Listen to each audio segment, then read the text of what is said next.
you don't. We're live. It says I am live. What's up, everybody? Welcome to the live stream. It's Wednesday night. It's 9 o'clock. I go live every Wednesday. Most of the times. I'm trying to get better at it. But yeah, welcome. Today we have an amazing live for you. It's going to go till 11 o'clock or later if I decide to keep going, if we're having a lot of fun. And what will cause us to do that is that you guys are going to talk to me in the chat box and ask me cool questions. And, you know, we're going to have some fun. So right now we got a new format coming. So here's what we're going to cover on the stream. We're going to do it in sections. I am going to start reacting to some content that Fitzy has picked. I don't know what it is, so it should be fun. It's probably going to be controversial. At least he's laughing like it is. And then we're going to go into my anti-niche strategy. And then once we cover that, we're going into the gear I used to basically come up with the anti-niche strategy and garner over 100 million views on TikTok in the last year or so. So if that sounds cool with you, go ahead and let me know in the chat that you're listening and that you're here. And go ahead and say what's up. So let's get the chat box going a little bit. I don't have this... The screen looks a little bit different right now for me. What's up, Graphic Zach? Welcome. That's the YouTube one. This is the normal one from the YouTube studio. All right, Molina, what's up, man? LFG, let's fucking go. What does concurrent viewers mean? That's at the moment. Like you have the viewers at the moment. Got it. Fancy words. It's like everybody comes in a little bit late. You know, Fitzy was like, you should be right on time, but I'm like, we should be late too. It's like everybody comes in late. Now we got 13. Sounds good. Let's get it. Stream Elements bot is running cool. I was really worried about that, Stream Elements. Thanks for joining us. The bot is here. So yeah, should we get right into this, Fitzy? So right now, Fitzy's we're gonna play some videos, and I'm gonna react to them, and Yeah. you know, see how this goes. And what's up, Sway? Lagi Yamauchi. I just messed that up. I'm ready to make some money. You need it? Well, I wouldn't watch my live stream then. I'd go probably try to work. But I mean, you'll probably learn some ways to make money. Sway like the tree. Sway like, yo, so we have a new addition to the setup right now. Luis is in the party chair. The party chair has a palm tree. It's like Florida. I live in Florida. It's very Florida-ish. It changes colors, but I like purple, so we're gonna leave it purple. So I think we should pick up the pace and jump. All right, show into me this. Fitzy says I need to make my streams move faster. So, Fitzy, what am I watching right now? So we're going on to the cut because they have a really interesting concept going on where you basically watch a dating show with the bell, and the bell is like giving it a little twist. So it's like Ryan's first time, and this is his warning because it's kind of controversial sometimes, but very cringy and edgy. So let's go. So I'm going to put on my headphones right now, and mind you, I have to move over a little bit because we don't have a long enough cord. And these headphones are a shout-out to Brett Cooper because she's awesome. But I had them before her, I think. Anyways, so this is the video that we're going to watch. Neurodivergent singles find love on the button from The Cut. I actually had to Google what neurodivergent meant and before this stream because I had no idea. So we're going to go ahead and watch this. Let me go ahead and start it over. Oh, we got an ad. I'm going to skip the shit out of this ad. All right, I'm skipping it. Possibly indigo if you want to smell me, but I don't know. I don't do I don't maybe You don't want to? no, You don't want to I'm smell not a dog. Welcome to the button. So that's how it starts. They're going to smell each other. I don't know if that's the move I would pull on the first date, but you know, we can go with that. Speed dating show. When the button lights up red, either player may press it and swap out their date for a new person. Get out of here. If two people can last on a date for 10 minutes, they win an all expenses paid second date. Today's episode of The Button is focused on folks who are neurodivergent and on the spectrum. So Fitzy's definitely trying to get me canceled because now it's going to basically look like I'm making fun of special people. Hi, I'm Jay. Nice to meet you. Nice to meet you too. Sorry, you have very nice eyes. Thank you. You have pretty eyes too. I like that. You always start with a compliment. You know, I feel like people don't compliment each other enough. I actually teach this to my daughter. She's 7, by the way, so I tell her to help her make friends. She should compliment people. It's an easy conversation starter. And obviously they're on a date, so like going for the eyes or like the outfit or even there maybe where the smell came in, that they're talking about the smell. But either way, I love compliments. You guys on the stream, you should definitely compliment each other and or compliment people more. They're beautiful. Beautiful color. So, like, how's your dating experience been prior to being here? Since I got diagnosed with ADHD, I haven't dated anybody because I realized like how big of a issue it caused in my relationship beforehand. I feel like that's a limiting belief. Like, just because you have ADHD does not mean you can't date. Like, I mean, Luis, you have to chime in on that. Like, am I wrong? Like, I agree. Like, you can't. I mean, she's a woman, so I'm not gonna. If it was a dude, I'd be like, you're a pussy. But you can't put limiting beliefs on yourself. So what? You have a problem focusing. Like, maybe you're not dating hot enough people because hot people are easy to look at.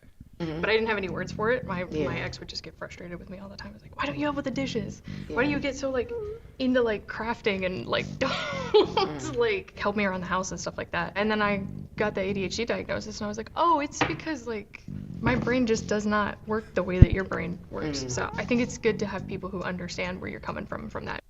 I mean, she seems very, very nice. She seems very sweet. But like, there's a lot of things in her head that are maybe a little fucked up. Like, I mean, why would you like that whole intro was her just like bashing herself. Like, if somebody's making fun of you for not, for crafting, that's a fucking dick. Or in this case, maybe it's a woman. So I don't know what, I don't want to derogatory there. But like, people just put so many limiting beliefs on themselves just before they fail before they even start. Who are gonna like judge you and be like kind of community. Yeah. Fun fact about Kai, they do a really great impression of a duck. Oh, okay. Daffy? I wish. I can't talk while I do it, but let's hear it. Okay. I mean, that was pretty good. I'm not gonna lie. Like, I come from the Daffy Duck world. Like, that's like Looney Tunes from when I was a kid. But I mean, do you think they were obviously interviewed them before the show started? Do you think that she like voluntarily said that I have the best duck voice or duck noise of anybody in the world? Again, limiting belief. Like, if that's your fucking gold standard for life, you're failing. No, that's okay. That's on point. I can do that too. You're They both could do it. They're gonna get the second date. better than I am. Because of a duck No, voice. like, I can do it. Like, What are some of your dating? So should I watch this whole thing? You don't have to watch the whole thing. It's just something new. Well, I have to finish this because I want to know if they're gonna get the second date. Deal breakers? if I feel like I can't trust somebody, Oh, well, yeah. like, I mean, like, if I feel like I have to dig something out of you. What like people don't realize though is there's like 17 cameras around them right now, and there's like people manning the cameras, and they have to like have this pretend date and make it look like they actually like are on a date, which I don't think people realize that when it comes to like shows. And like there was probably like that awkward time where they just sat there and stared at each other, and they're like, "No, you can't talk yet," and then they're just like staring at each other. Maybe they were making duck communication voices. That's why they were doing that. Yeah. Just be open and honest. I feel like that's the nice thing about dating like other neurodivergent people, because a lot of them are very honest. That's one of like something I have a problem with, like saying things that like I'm not trying to be rude, but like, Right. I I would just I'm gonna I say said it. it Yeah. and then I'll be like, oh damn. Like, as soon as I said it, like fuck. But I never mean it in a mean way. It's just like I'm gonna like- say what's on my mind. Oh, That's fair. I'm sorry, like you kind of look like my ex. wow. You know, I mean, that's like the worst reason to cut her. I feel like you kind of look like my ex. Like anybody that's dated anybody, like you have types for a reason. Like it's like you date people that kind of look like your exes. Like you have a type. Like some people like blonde hair, some people like brown hair. I mean, that was a weak ass fucking ending. All right, I'm done with this, Fitz. Okay. What do you guys think of this? I know you guys want me to talk about the anti-net strategy, but we got one more really good one. Fitzy wants me to react to Lizzo. Oh, I need Louise though. Louise, can you pull up the news article and give Yeah. her? Oh. Let me see. There's multiple. And I'll tell you guys why I'm doing this, because I preach the anti-net strategy, and this is me trying new things. Because we're gonna clip this and we're gonna see how it works, and and if it works and it gets views, then we're gonna continue to do it. Because that's what you do if you're a content creator. You try new things, you see what works, and then you double down on it if it is working. But I love reactionary content from the point that it's purely personality based. And I personally like to add in some education. Like I think I shared that story with my daughter. Like that is actually something I do. So I think it's pretty cool. It's on the chat on the live stream. It's on the chat on the live stream. All right, let's look at. So Lizzo, I'm a big fan of Lizzo. Not really at all. I'm not a fan of Lizzo at all. I think she's kind of a scumbag. Bring the heat. Former dancer accuses Lizzo of harassment and creating a hostile work environment. Well, I mean, just reading the title, obviously they're going for the clickbait here on NPR.org, National Public Radio. That doesn't say what your political beliefs are, Fitzy. I don't know what does. It's fine. It's okay.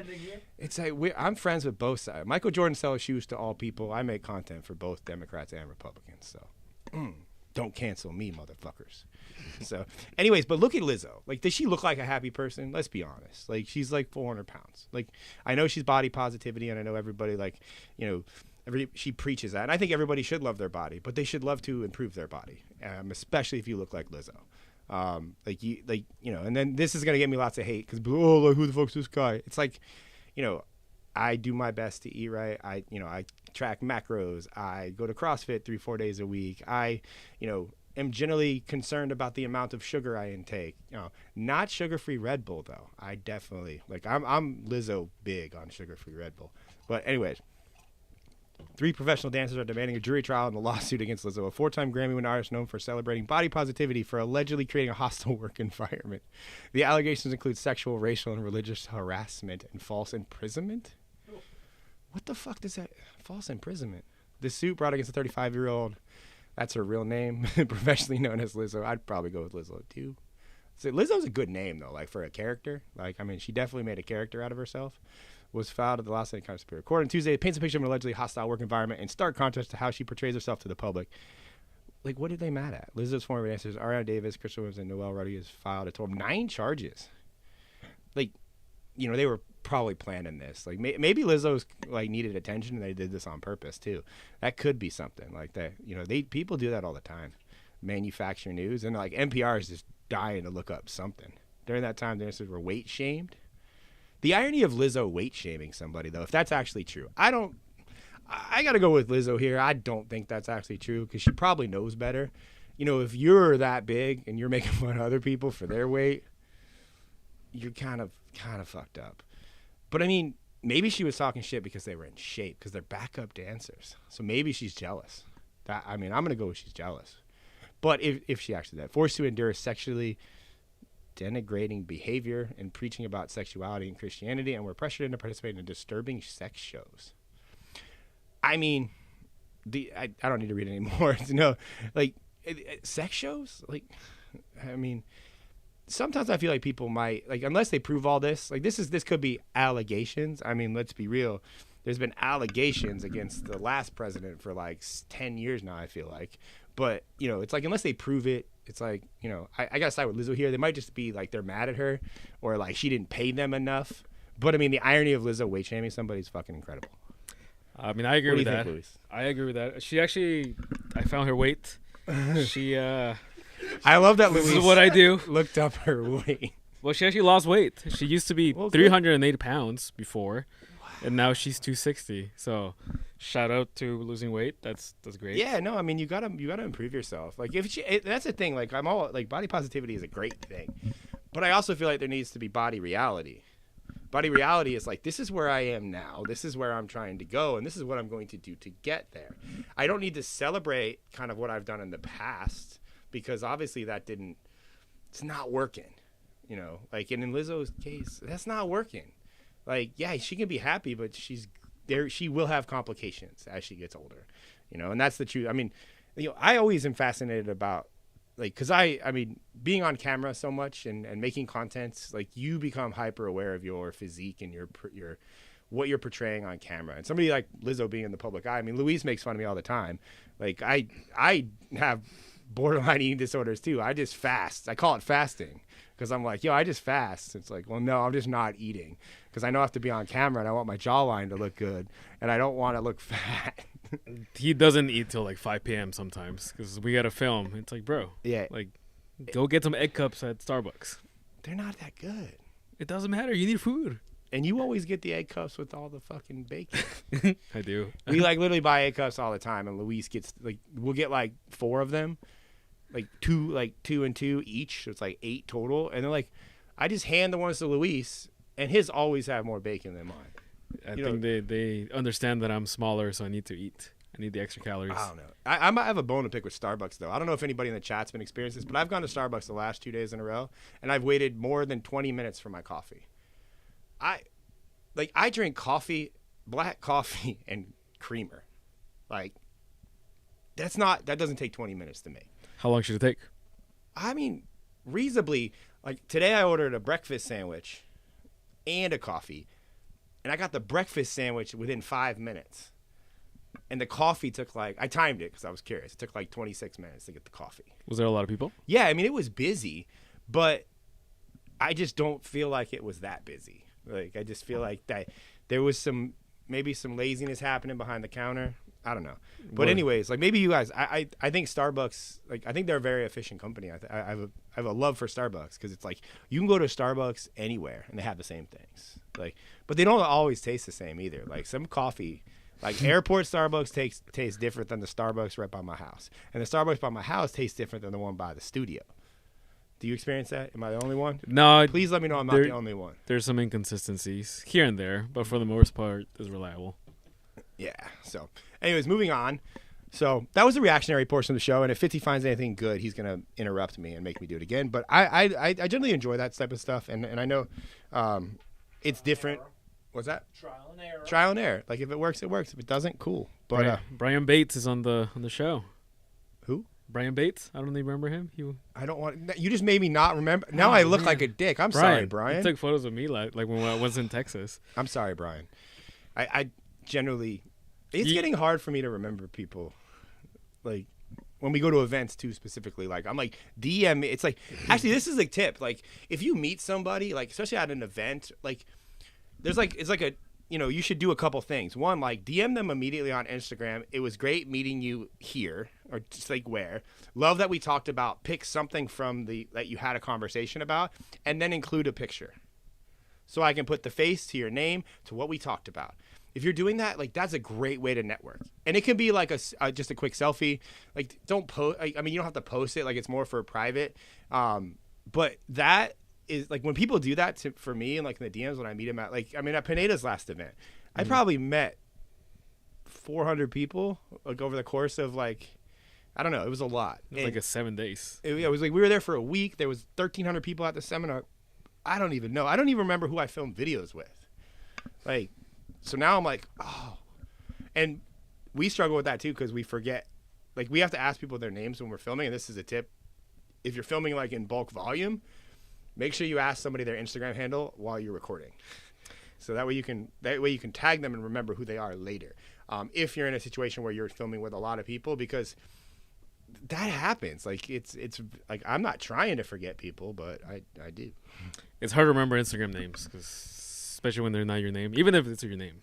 Too many people. But yeah, I feel that's a great networking hack. It's a great way to have people remember you.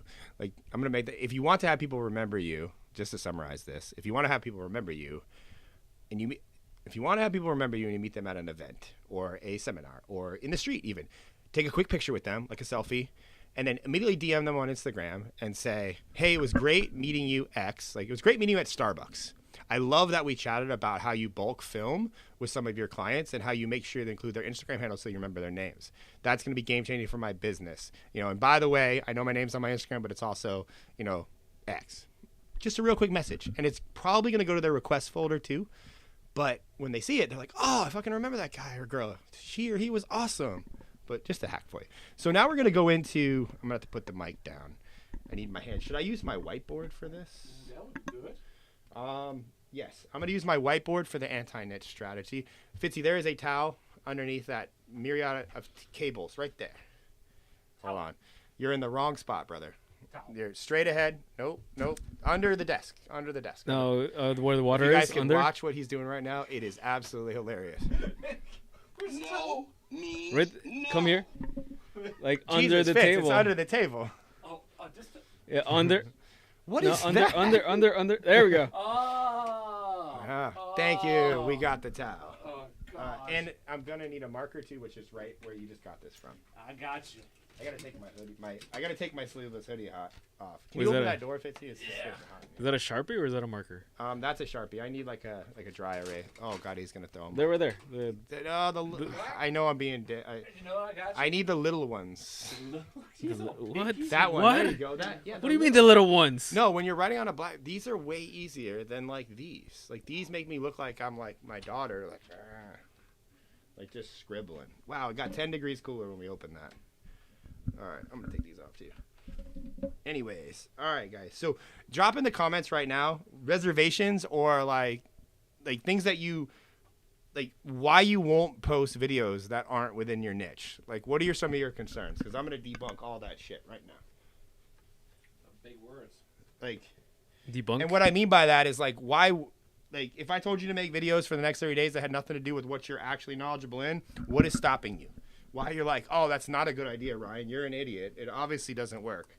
Like, why? Like, write those out for me. Or they tried and they got hate. Yeah. Or, like, did you try it and what happened? And then I'm going to remove my hoodie. I don't know. Yeah, God, it's way cooler not in the hoodie. Got my party hat on, too. All right. So here we go. So what do we got? So do we have anybody? I don't think my chat is frozen. It's working. It's Josue says that size does matter. What size? He says 4 markers. Jesus. You see, do you guys see Fitzy's got a cat? These are his microphones. There's like hair. Personality. I hear a lot of people don't want to be known for their interests because I'd be feeling as it would confuse the audience I'm trying to attract. All right, that's a valid concern, although it doesn't matter, but we'll get to that. So, anti-niche. I always run out of room. Anti-niche. So this is your anti-niche camera. All right, so this is the So when I say anti-niche, I don't mean that you never make videos about like your expertise or what you are known for. And an example of this is I make videos that help people make, like, my niche per se is getting views on TikTok or getting views on short form content. And to do that, it's like video editing, knowing the algorithms, knowing the app, et cetera, et cetera. So if I only made videos about that, by belief of what you hear on the internet, then I will only attract people that are interested in that. And therefore, I can sell them things around that subject. Here's where that whole philosophy is flawed. And this works the same as if you're a real estate professional and you're only making real estate videos, or you're a personal trainer and you're only making fitness or workout videos, or you're a nutrition coach and you're only making food videos, or you're a DIY crafter and you're only making crafting videos. Point being is, when people buy from you, they buy from your personality. They buy from you. Yes, they need to know that you know what you're talking about, but they buy you.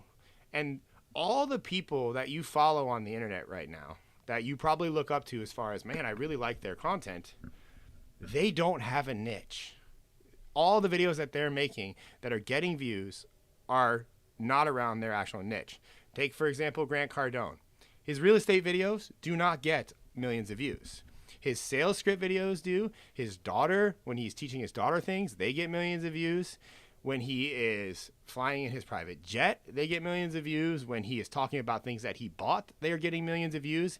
And you guys, as the people who are watching it, are seeing this, and you're like, oh, Grant does real estate. He obviously is successful because look at all the stuff he has. I think I want to learn from Cardone. And then you might buy his course or go to an event. And that's how it starts. Like the same thing in like my world. Like, I only make videos to prove that I know how to make videos that get views. The only thing that matters to me is the view counts. But the byproduct of that is people like me. Like, they like my personality, or at least some do. The downside to this is there will be a lot of people that don't like you and your personality. But the whole point of the anti-niche is to get you the broad reach content so you can get a maximum amount of people watching your stuff, and then let them decide if they like you and what you're about.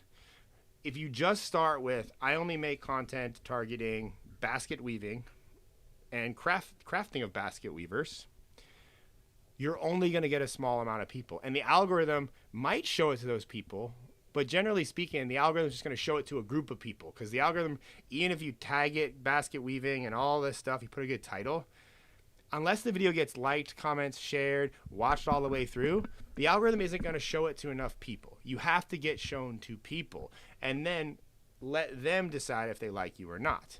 And that's just how this works. Like, all the people that you follow, look at the videos on their pages that have the M next to the number. I guarantee you it's not about what their niche actually is. And actually, Fitz, can you show my screen? Yeah, I can pull it up. I'm going to pull up my good friend Adley Stump. She made a great video about this exact thing, and I want to play it for you guys because I think Adley's amazing, and I didn't help. I grew Adley's TikTok to 1 million when she first started. This is Adley, if you guys like her. She gets 1 billion views a month. Yeah, that's a B.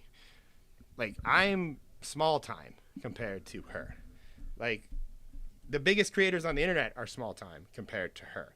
So she started a company called Viralish, and this is what she has to say. Where's that dang video?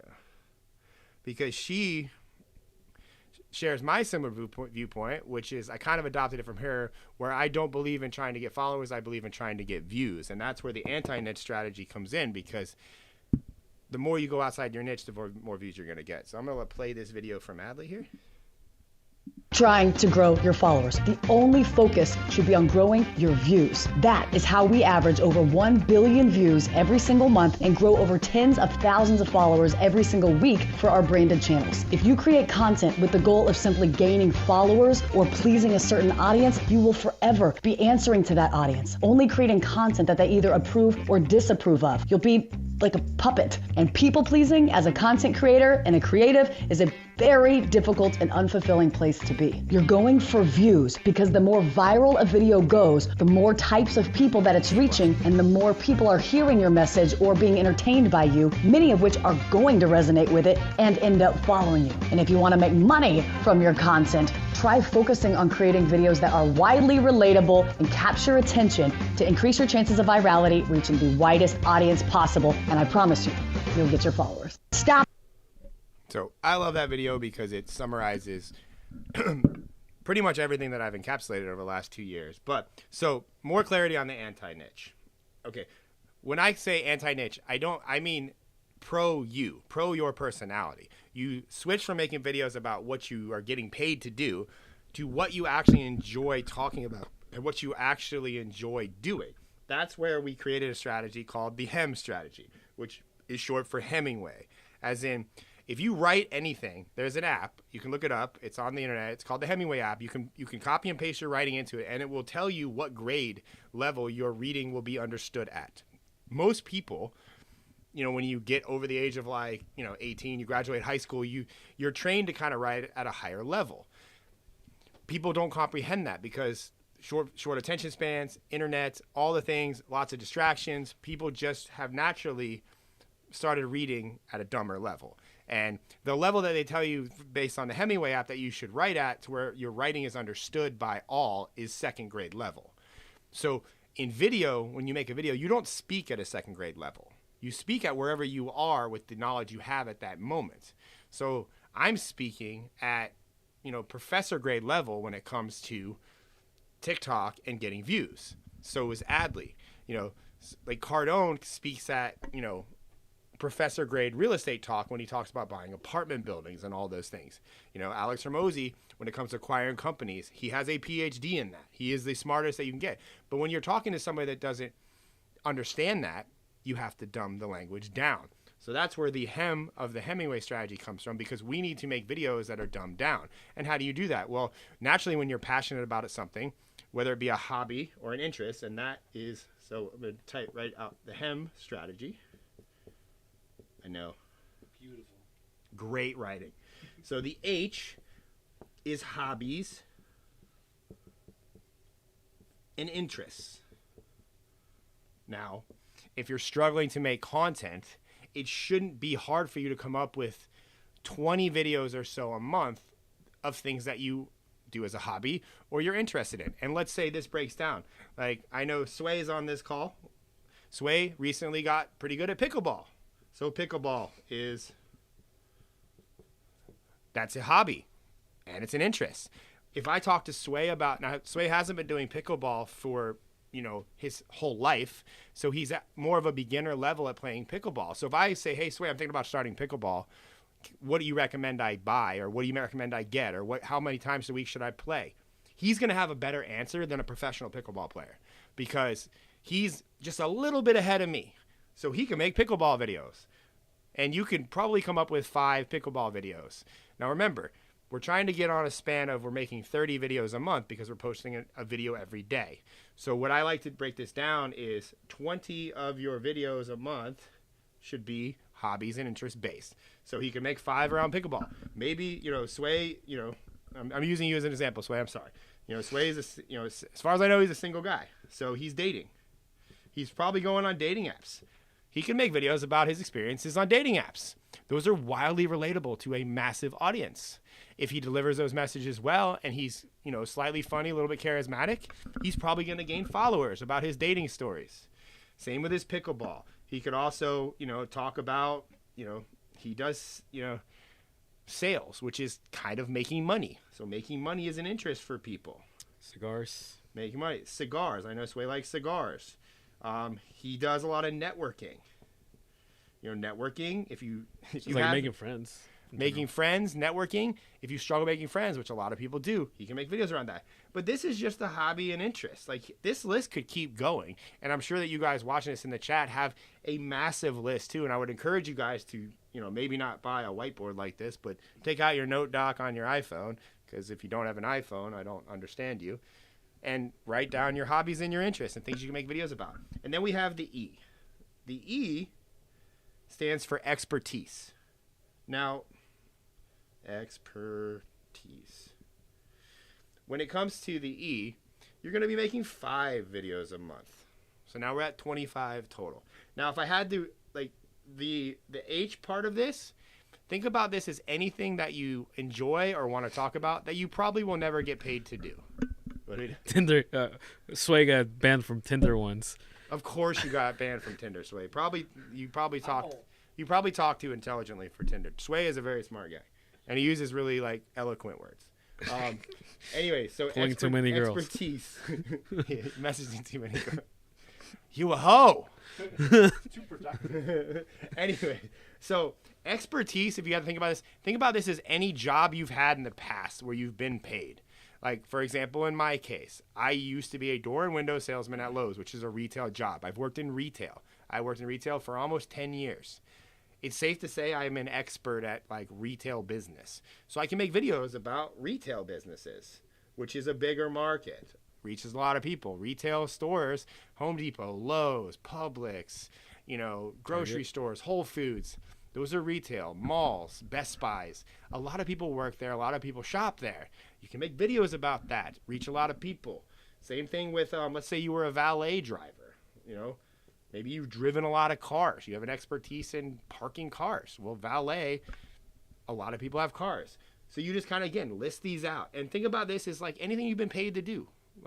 If you've been paid to do it, you have some sort of level of expertise at it. And then we have the big one, which is the M, which is mastery. That's going down here at the bottom.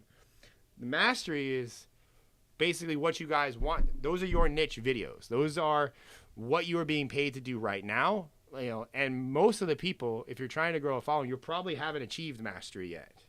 Mastery comes with was it Malcolm Gladwell? The 10,000 hours. I always mess. You were right last time from the beginning. Huh? You were right from the beginning. Malcolm Gladwell says you need at least 10,000 hours of study to become to achieve mastery of a subject. So I don't know what that is for everybody watching this chat, but that's probably what you're trying to get paid for now. And the reason I put that here is you need 5 videos a month again. So we have 25 plus 5. That's 30 videos. That's 1 video a day. And the mastery, 5 videos. This is like, you guys have seen like some of my mastery. Like I had a mastery in affiliate marketing, which is why I made a video that got 2.9 million views. Here's how to make money on TikTok if you're broke. I think it's pinned to my profile still. You guys can watch it on TikTok. That's like a entry level course in affiliate marketing using TikTok. It's so good, people just word for word copied it. That's a mastery video for me. Now your mastery videos, you really shouldn't have as many of those in you as you do the hobbies and interest videos. Like the mastery videos should be well thought out. They should be well researched. They should be, very clear and concise. Like, an editing tip is not a mastery video. Like an editing tip is like an interest. People are interested in video editing. To achieve mastery at something, you usually need to make a sizable amount of money and or been doing that shit for a long time. So if you're not there yet, you can make more of these. And then depending on how many videos you want to make, let's say you want to do what I'm doing, you're making 90 videos a month. Is that what we're posting right now? We're posting like 90 videos a month to my TikTok. I'm doing like 60 of these and like 10 of these. And then I also think that you should all start talking to people. If you haven't noticed, the videos on my page that get the most views are me holding my little microphone and talking to the public, which is going to segue into the next segment on the stream is what gear you need to do all this. But the point being is this is the anti-niche strategy. And reason this works so well, and to talk about money, because... Wait, how many views did it get you? This strategy on TikTok has gotten me 117 million now. Yeah, it's like 116 million as of yesterday, but we got some videos that are doing okay. So this has got me 117 million views on TikTok. And I always get uncomfortable talking about numbers, but it also grew my agency from 0 to $2 million collected. That's not keeping, that's collected. As well as I started a mastermind, which is $12,000. And we have like 10 or 12 people. It made about 100 grand so far. I don't make any videos about, like I make them very, very infrequently about making videos and editing and growing accounts and things of that nature. But because I live what I preach and I've built a personal brand, which is what, if you follow anybody, I mean, Gary Vee is like the messiah for personal branding. You follow him, he doesn't make niche content. Gary Vee makes 0 niche content. Nobody even fucking really knows what Gary Vee does. He wants you to believe he garage sales. I think he just films some videos every once in a while with him garage selling. He probably has an interest in garage sales. That's why he does it. He also has an interest in shoes. He also has an interest in media. He also has an interest in the New York Jets. But if you look at Gary Vee, put him into a niche. And arguably, I don't know how much money Gary Vee makes, but it's a lot. Same thing with like a Mark Cuban. Mark Cuban doesn't have a niche. He's got a big ass following on social media though. Elon Musk. He don't have a niche, but he makes a lot of fucking money. Let's see. I mean, even, Alex Hormozy. His niche is buying businesses, but his content doesn't relate to that. Like, he makes broad reach content a lot of times. So pick anybody that you can think of on the internet that you probably follow. They are not like making niche-based content. They are growing their personal brand. And if you focus on growing your personal brand, it's more of a long-term strategy. The less you sell on your social media, the more money you're going to make at some point. And I think the problem is everybody wants to come in and go to the mastery, as in they want to make a niche page and create a niche course or a niche coaching program, because that's easy. It's easy to create a program. It's easy to create a course. It's really fucking hard to get 100 million views. And the byproduct of getting those views is I have 260,000 followers on TikTok. It's like 258.1, I think, right now. I like to round up. And because I made all those videos for TikTok, and we just took the same ones and put them on Instagram, my Instagram is now at 113,000. And then we have my Facebook, which gets more views a month than a lot of them, is at 50,000. Like, I don't even know how you have followers on Facebook, but I have like 47,000 of them. On my personal profile, by the way. And on YouTube, I have almost 30,000, which is the weakest of all the platforms, because you're never going to have them all at once. You got to work on. That's why I'm doing the live streams here. But again, we're testing out niche and broad reach content. So and again, focus on one platform. So I'm going to open up some questions to that because I'm sure you guys have them, and then we're going to move into the next segment. So I need to see my... Oh, we do have some questions in the chat. All right, dope. I have answers. Cheers. I lost my chat. So Malik, he said that he made that mistake with his boxing gym he was working with. He basically made a bunch of niche content about boxing and then started to run out of ideas. Yeah, that's the thing. You run out of ideas really fast, and that means you can't post enough videos. Because if you haven't figured this out yet, there is a volume game to be played when it comes to making videos. Now, I don't think you should start with the quantity. Like, I don't. Starting with the quantity means that you're starting and you're focusing on the massive amount, like your 10 videos a day. I think everybody should start with 1 video a day. Get good at making the videos as far as, I'm not saying good at editing the video. Excuse me. I'm not saying good at editing. I'm saying good at delivering your message. Understanding like the character that you're playing or like what you want to portray, how you want to sound on camera, how you want to deliver your messages, what parts of your personality do you want to show videos about. All of these things need to be kind of thought out because when you start filming, it gets really hard. Like, and you may have 100 videos in you. I posted that last month. Like, you need to be speaking a lot. You need to be filming a lot. And this is where the personal brand comes in, where the quantity and quality, like all my videos now, they're not perfectly edited. I've had to sacrifice the quality. Like, I don't even look at the edits anymore. And it drives me nuts sometimes when I see some of the edits. But I just keep posting because it's now a volume game, but I didn't get there. It arced up. It was like 4 videos a week to like 100K, I think. Like, I was really trying to go on the broad reach stuff. And then once I hit 100K, I could put some more resources into my own personal brand, as in assign some of my editors to only edit for me. And then we started ramping it up to like every day, twice a day. And then recently we made the jump to fucking a lot of videos being posted. Yeah, especially now because we're finally posting a lot of the speaking events that he's been on that we're never going to be used because like we know statistically they're not going to get views, but it's valuable content, and all of you guys especially seem to be the ones really liking it. So more of the marketing events, him speaking on stage, breaking down how to make videos, concept, etc. But we have one question. How would you apply this to a restaurant and not only a personal brand? Well, I mean, if you're doing content for a restaurant, you got to kind of figure out, like, one, that's going to be hard because the restaurant is, the people of the restaurant are the content. Like the employees, the people that the patrons that come in and eat at the restaurant, that's what the content should be about, not the restaurant. So I would just make content like have the bartenders talking to somebody, like, make it shift like, like I like the term micro podcasts where you're just like asking people questions back and forth. Like, yes, you'd have to probably get some consent and it probably would take some finagling, but like if all these cool conversations are happening in your restaurant, how many people are going to want to go to the restaurant? Probably a lot. And then they could be eating food that looks really good while they're having the conversations because that's what people do. They eat dinner and they talk to each other. I mean, which you should. I mean, a lot of people now are just on their fucking phones. You shouldn't be. You should actually talk to the person you're with. That's probably why they're single and have a terrible dating life. I would like to see them kind of create a show of like, why are you even at this restaurant? Like, what's the occasion? Yeah. Why are you here? Is it a date? Are you cheating on your girl?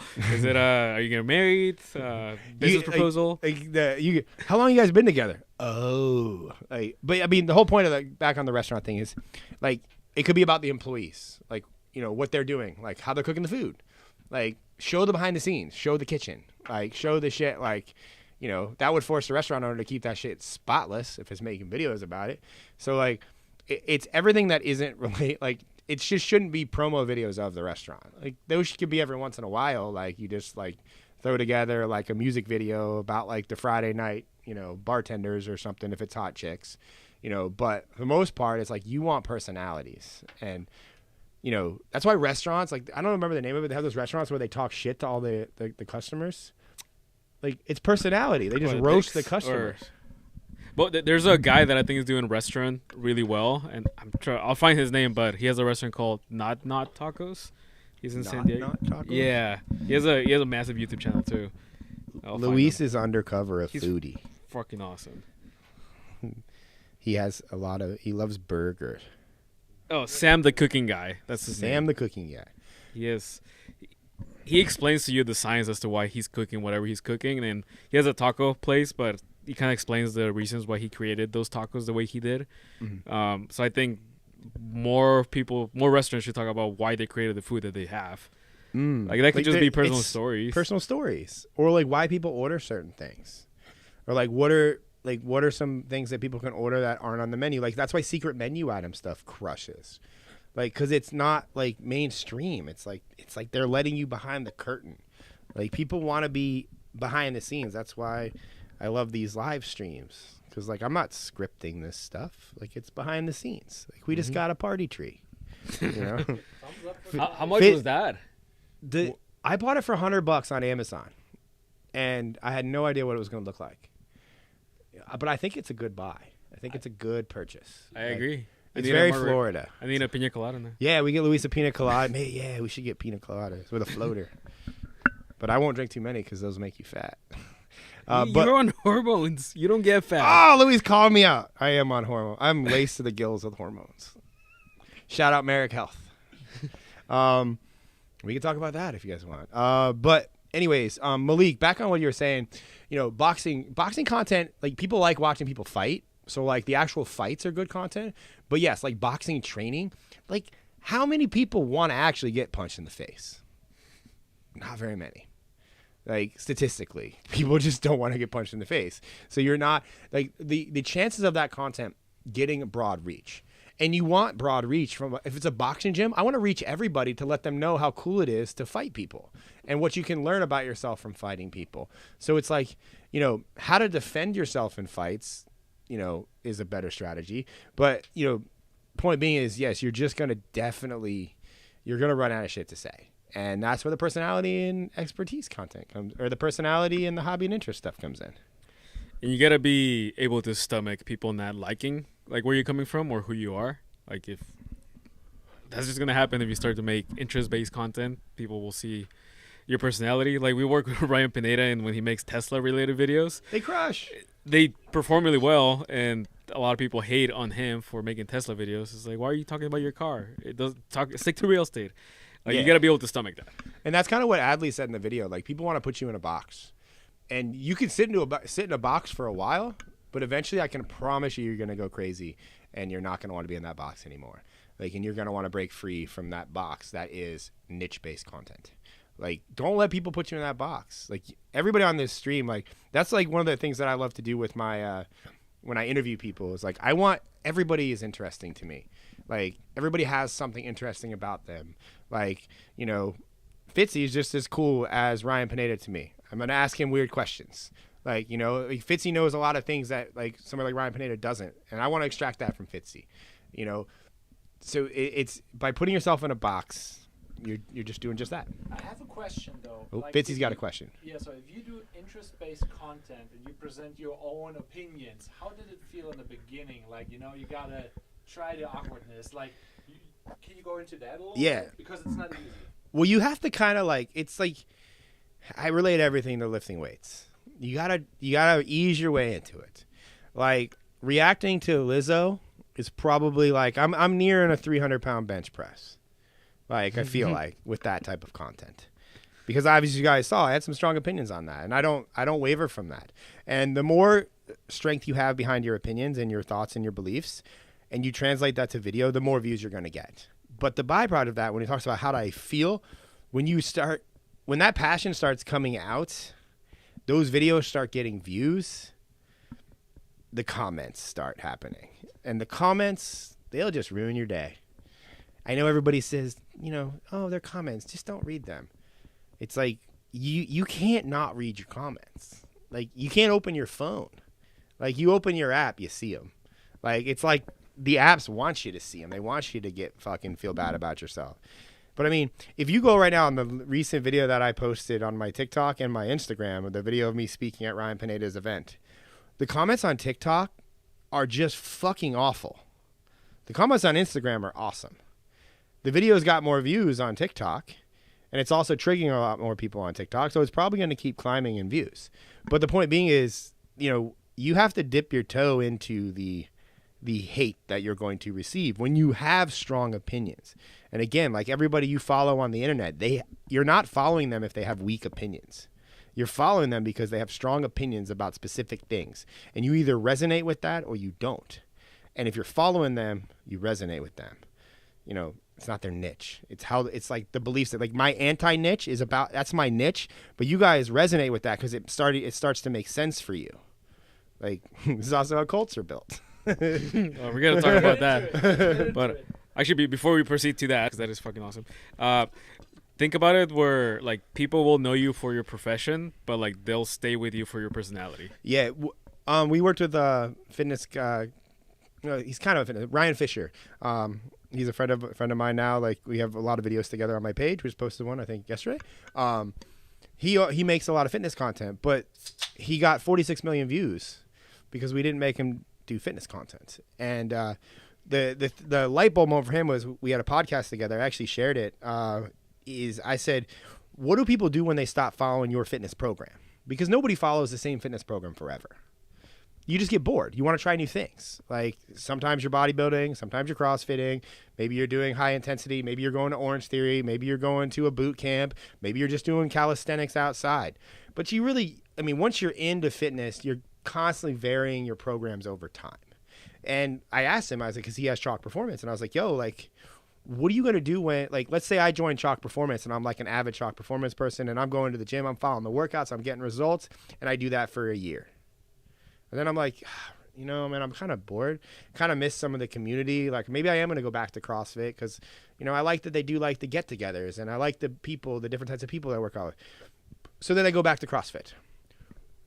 If I only followed you for your program, I don't follow you anymore. But in Ryan Fisher's case, I follow him because he just traded in his G-Wagon for a custom Bronco. I like the Bronco. Thing's dope. He also paddleboards a lot. He also cycles. He has all these other interesting things that I'm still interested in. So I am now following him based on him. I could care less about his fucking program. Which is great. It's a great program. But that was like a light bulb moment, and take that for what you will. You know, you want people to follow you for you. It's not a fast thing, though. That's another thing, too. Like, everybody wants fast on the internet. Like, they want to make $1 million as fast as possible. It took me 12 years. 12 years of figuring shit out. And I didn't actually get to keep all that either. So I still haven't even got it yet. I made it. I can show screenshots. Like, because I hate saying it, but, like, we're beyond that now. You can probably going to hate me. But anyways, so yeah. I used to be Luis has known me for a long time. I used to be very big on niche-based content. I used to like I created a BMX training DVD when I was 26 years old. This is before YouTube. Do you know how many BMXers want to actually get stronger? None. I was trying to sell a DVD to a market that didn't exist. And I found that out because I did sell a decent amount. It was not a failure by any means. How many? At its peak, it was doing around $3,000 a month. How much was each DVD or donations?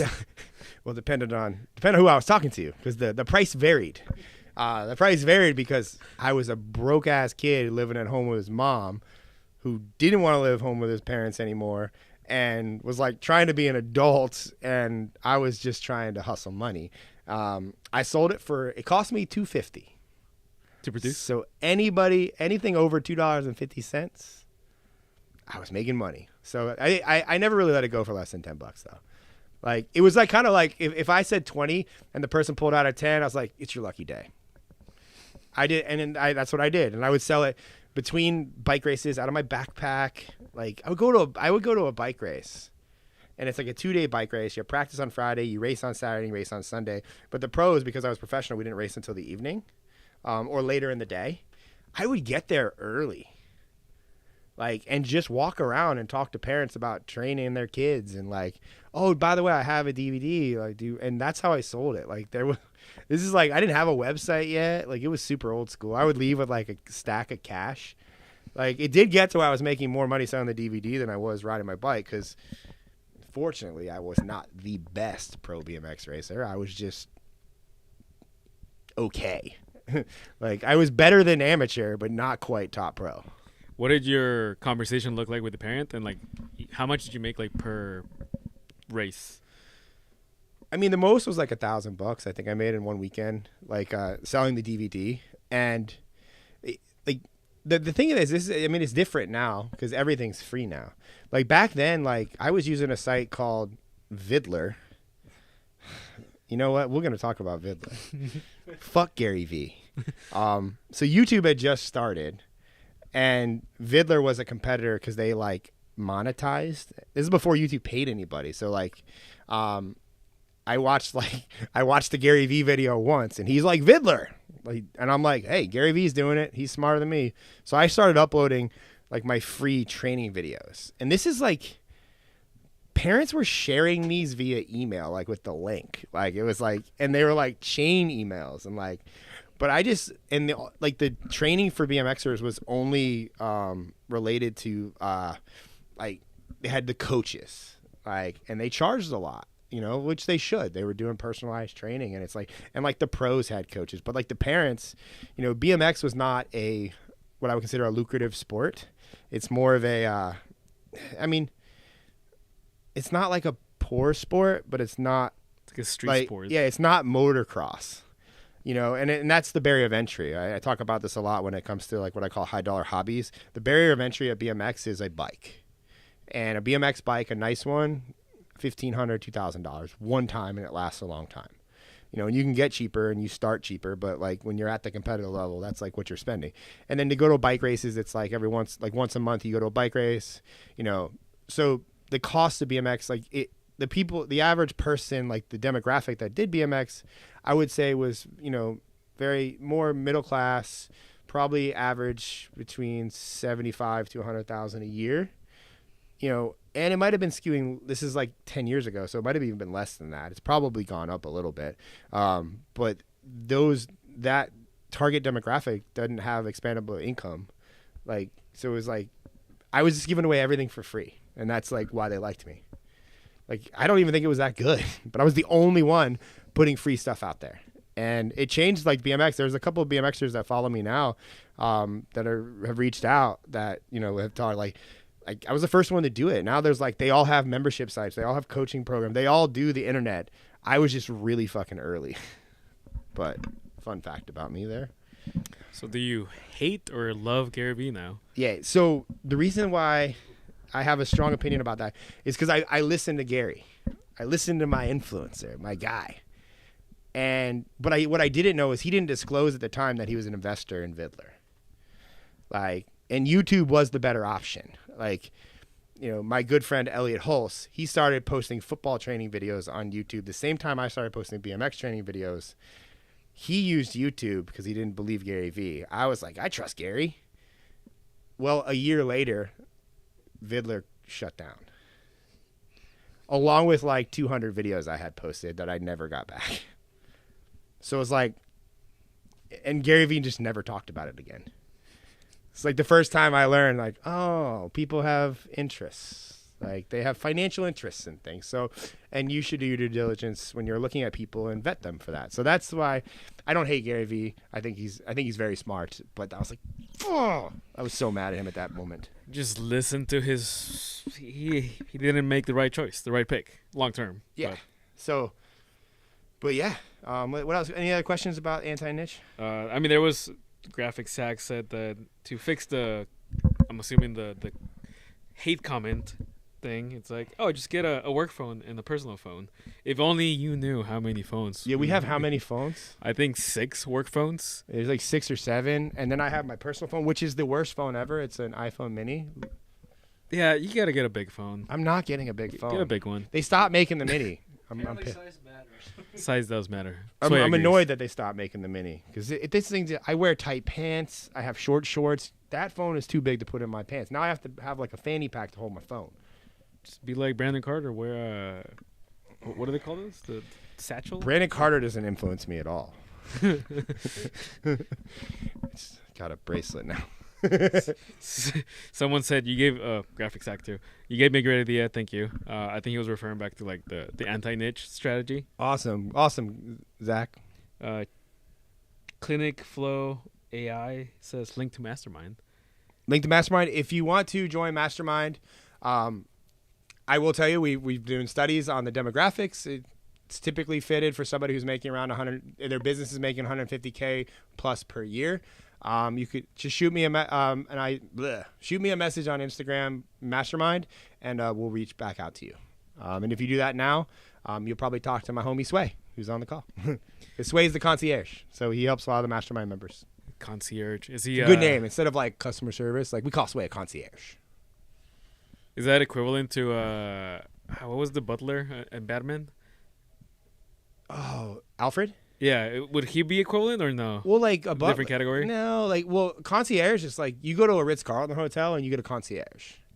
Is that just like a person? They just want to make sure that you have a good experience. Okay. Like, and I think more people's businesses like now, like things like that are like people should spend money on like that type of personalized service over like having a beautiful website, like how you deliver your product and like the, and it's not so much, I don't want to say delivery as in like, like I joke, like, you don't need 4K everything. Like, you don't need a graphic designer to do all of your logos and everything. Like if you're selling a course or product, but to have somebody that reaches out after you pay, like, hey, my name is so-and-so, I work with Ryan or I work with John, just want to make sure you got access to your members area. Want to make sure if you have any questions, like, you're entitled to these things based on what you paid for. Like, it's just a nice touch. And I mean, I'm trying to do that with mine. Isn't that just customer support? Well, it's customer support, but it's different. Like customer support, like I feel like the mindset behind customer support is that you only use it if you need it. Like a concierge is just like, how you doing, Mr. Luis? Was your drive in okay? Mm-hmm. Where'd you come from? Like, how long you staying? Do you need anything? I see you have your family with you. Like, does your daughter like a cookie? Like, we have free chocolate chip cookies. Is she okay with sugar? Like, that's a concierge. Mm-hmm. Like they're forward facing, not reactionary. Like reactionary is like, bro, the membership area sucks. Like, why? Like a concierge could come in and be like, hey, we're working on the membership area right now. It's gonna look a little ugly when you get in there, and I apologize, but I'm here if you need anything. It's offense, not defense.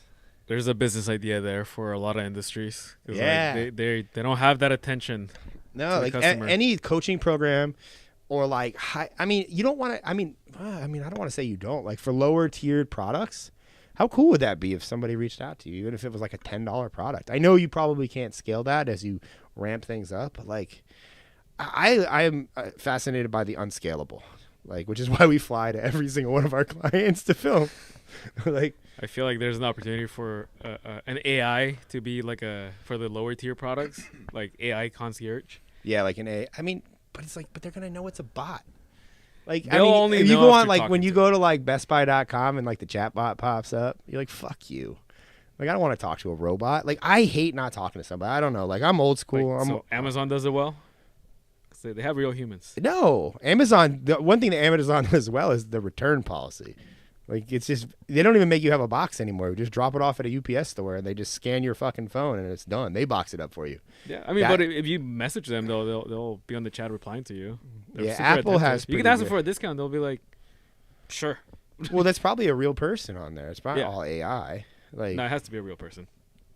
So, anyways, any other questions that I skipped over? And then we're gonna go into the gear. We're talking about gear. The gear you need to start making videos, start getting millions of views, or to continue getting millions of views if you're a badass on the stream right now.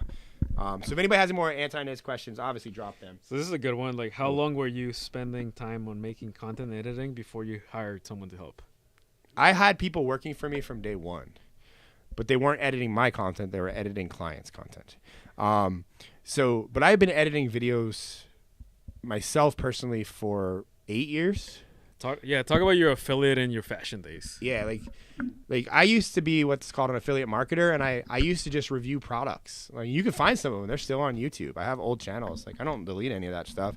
Like, but I used to and that was like basic. Just I got I was fortunate. My dad, my dad bought my parents. They together for Christmas. I forget what year, but they bought me a MacBook because they knew I wanted to edit videos, and PC sucks.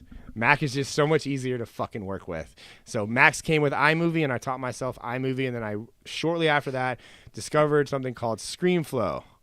ScreenFlow was awesome. I still use it to this day. It's like $150 one time. You know, they get you for the upgrades every like 6 months, but it's a great program. And I just taught myself basic editing, like cuts, like, you know, filming, like uploading footage, like, and that started because I would just like, I mean, I ate like 25 raw eggs on camera to sell a fitness product once. Which one?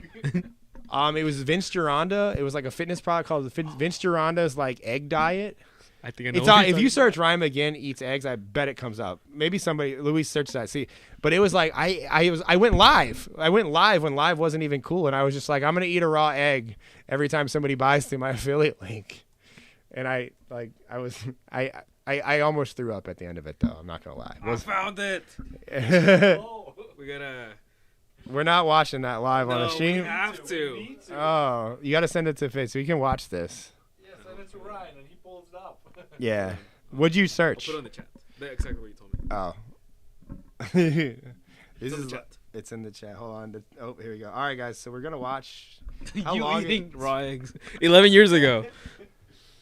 This is 11 years ago. Hey, what's up, guys? Ryan McGinn here. And if you're seeing this video, you either search for it on Google or I sent you here via my email list. And what I'm talking to you about today is what I've learned from Vince Gironda. And this is the Vince Gironda Legend of Myth, 334-page Iron Guru, Train the Stars.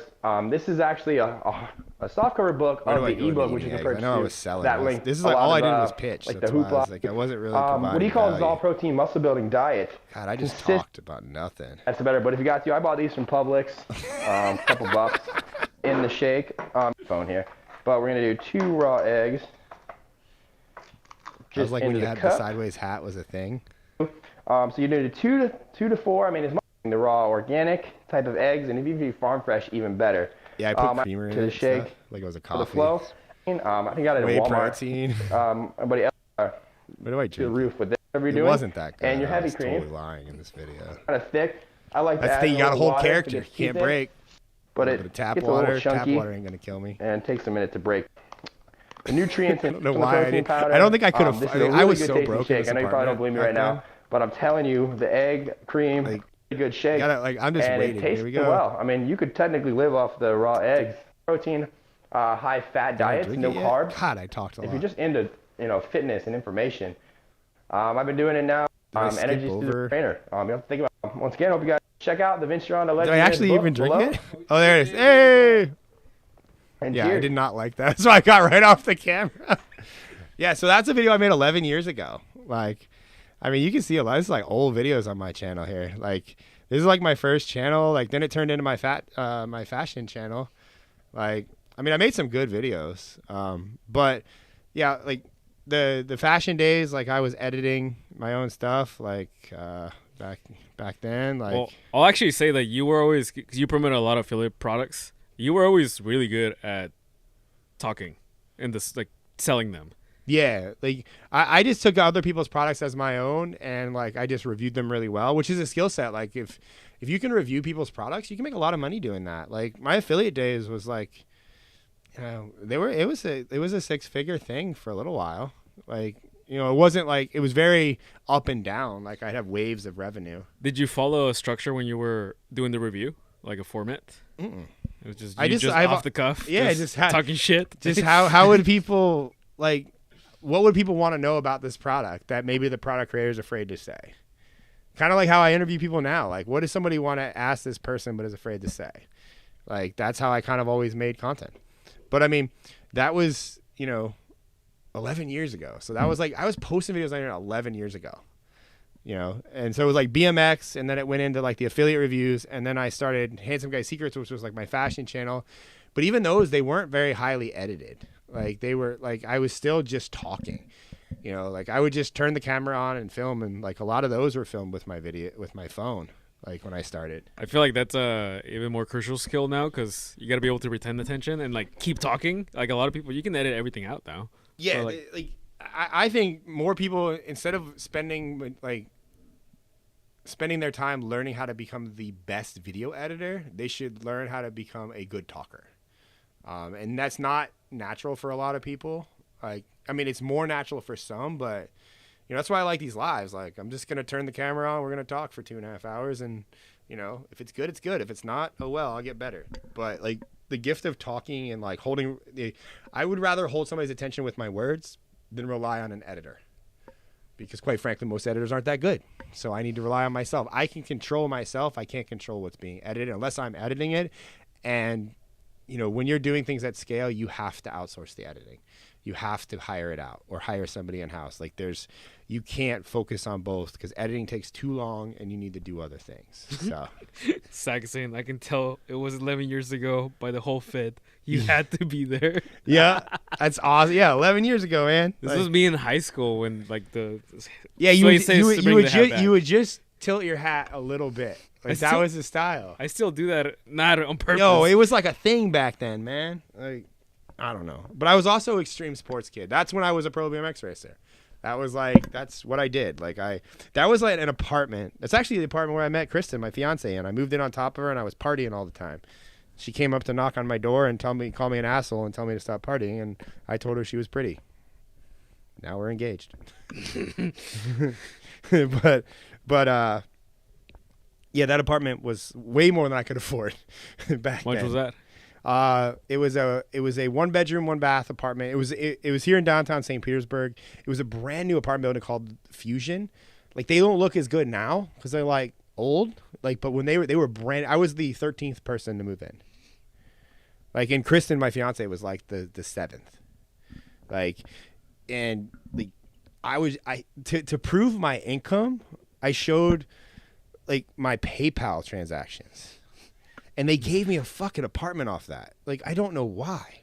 Like, it was so unreliable. Like, I never paid rent on time. Like, I found you could pay rent all the way up until like the 15th. You just paid a late fee. How much was the fee? It was like $70. What was your typical rent payment? The rent was $2,200 a month. It's fucking expensive. Yeah, no shit. That's why I said I couldn't afford it. Context. Here in St. Petersburg, like 3 or 4 years ago, you can buy a house for $100,000. Yeah. Like, now you can't find anything under. I mean, now my mortgage is $4,300. Yeah, but that's ridiculous. But I own a house now. That's 11 years ago for an apartment in St. Pete. Yeah, it was yeah. That's expensive. It was very expensive. That on top of, actually, I didn't have a car. I sold my car. I got rid of my car. I bought a Honda Ruckus scooter, which I actually didn't buy. I had a friend of mine who co-signed for me because I needed a loan for a fucking scooter. Michael Sanchez says he did the same thing with the PayPal statements. Yeah. Like, dude, you know, people say, I mean, I do believe in having good credit, but if you have enough money in your account, you can get whatever you want. Like, as far as, you know, and I say enough, like in this case, they were looking for like, I think back then I had like 6 months. Like I proved I had 6 months of income. Like, but mind you, I was going out buying bottle service every night and drinking that money away faster than it was coming in. They didn't know that though. Like, but yeah, I was able to get it off my PayPal statements for like the last year. With like, I mean, for context, like my credit's terrible. It still is terrible. It's getting better though. It's getting better slowly. I made fun of him because he didn't use credit cards when I met him. Like, not when I met him, but like 4 years ago when I moved here, or two and a half, 3. I still get scared using credit cards. Dude, credit cards are awesome. They're not awesome. Like, having money in my account that's mine is awesome. I'm just not a points guy. I'm not like I believe in it, but like I don't believe in business credit. Like, because if your business fails, you still have to pay that credit back. That's one thing. I love all the people that are like, you know, I have friends in this industry, and I don't want to talk like they're like 100K in credit for a new business, and I was like, what if that shit don't work? I mean, that's a risk, yeah. But like, what if that shit don't work? What if it does? What if it does? But if it does, like, I've just never taken a loan for any business I've ever started. I've never taken a loan on anything. Like, as far as business wise, I have got car loans in the past and things like that. But like, if you have to take a loan for it, you can't afford it. Like, and I need to figure out ways to afford it.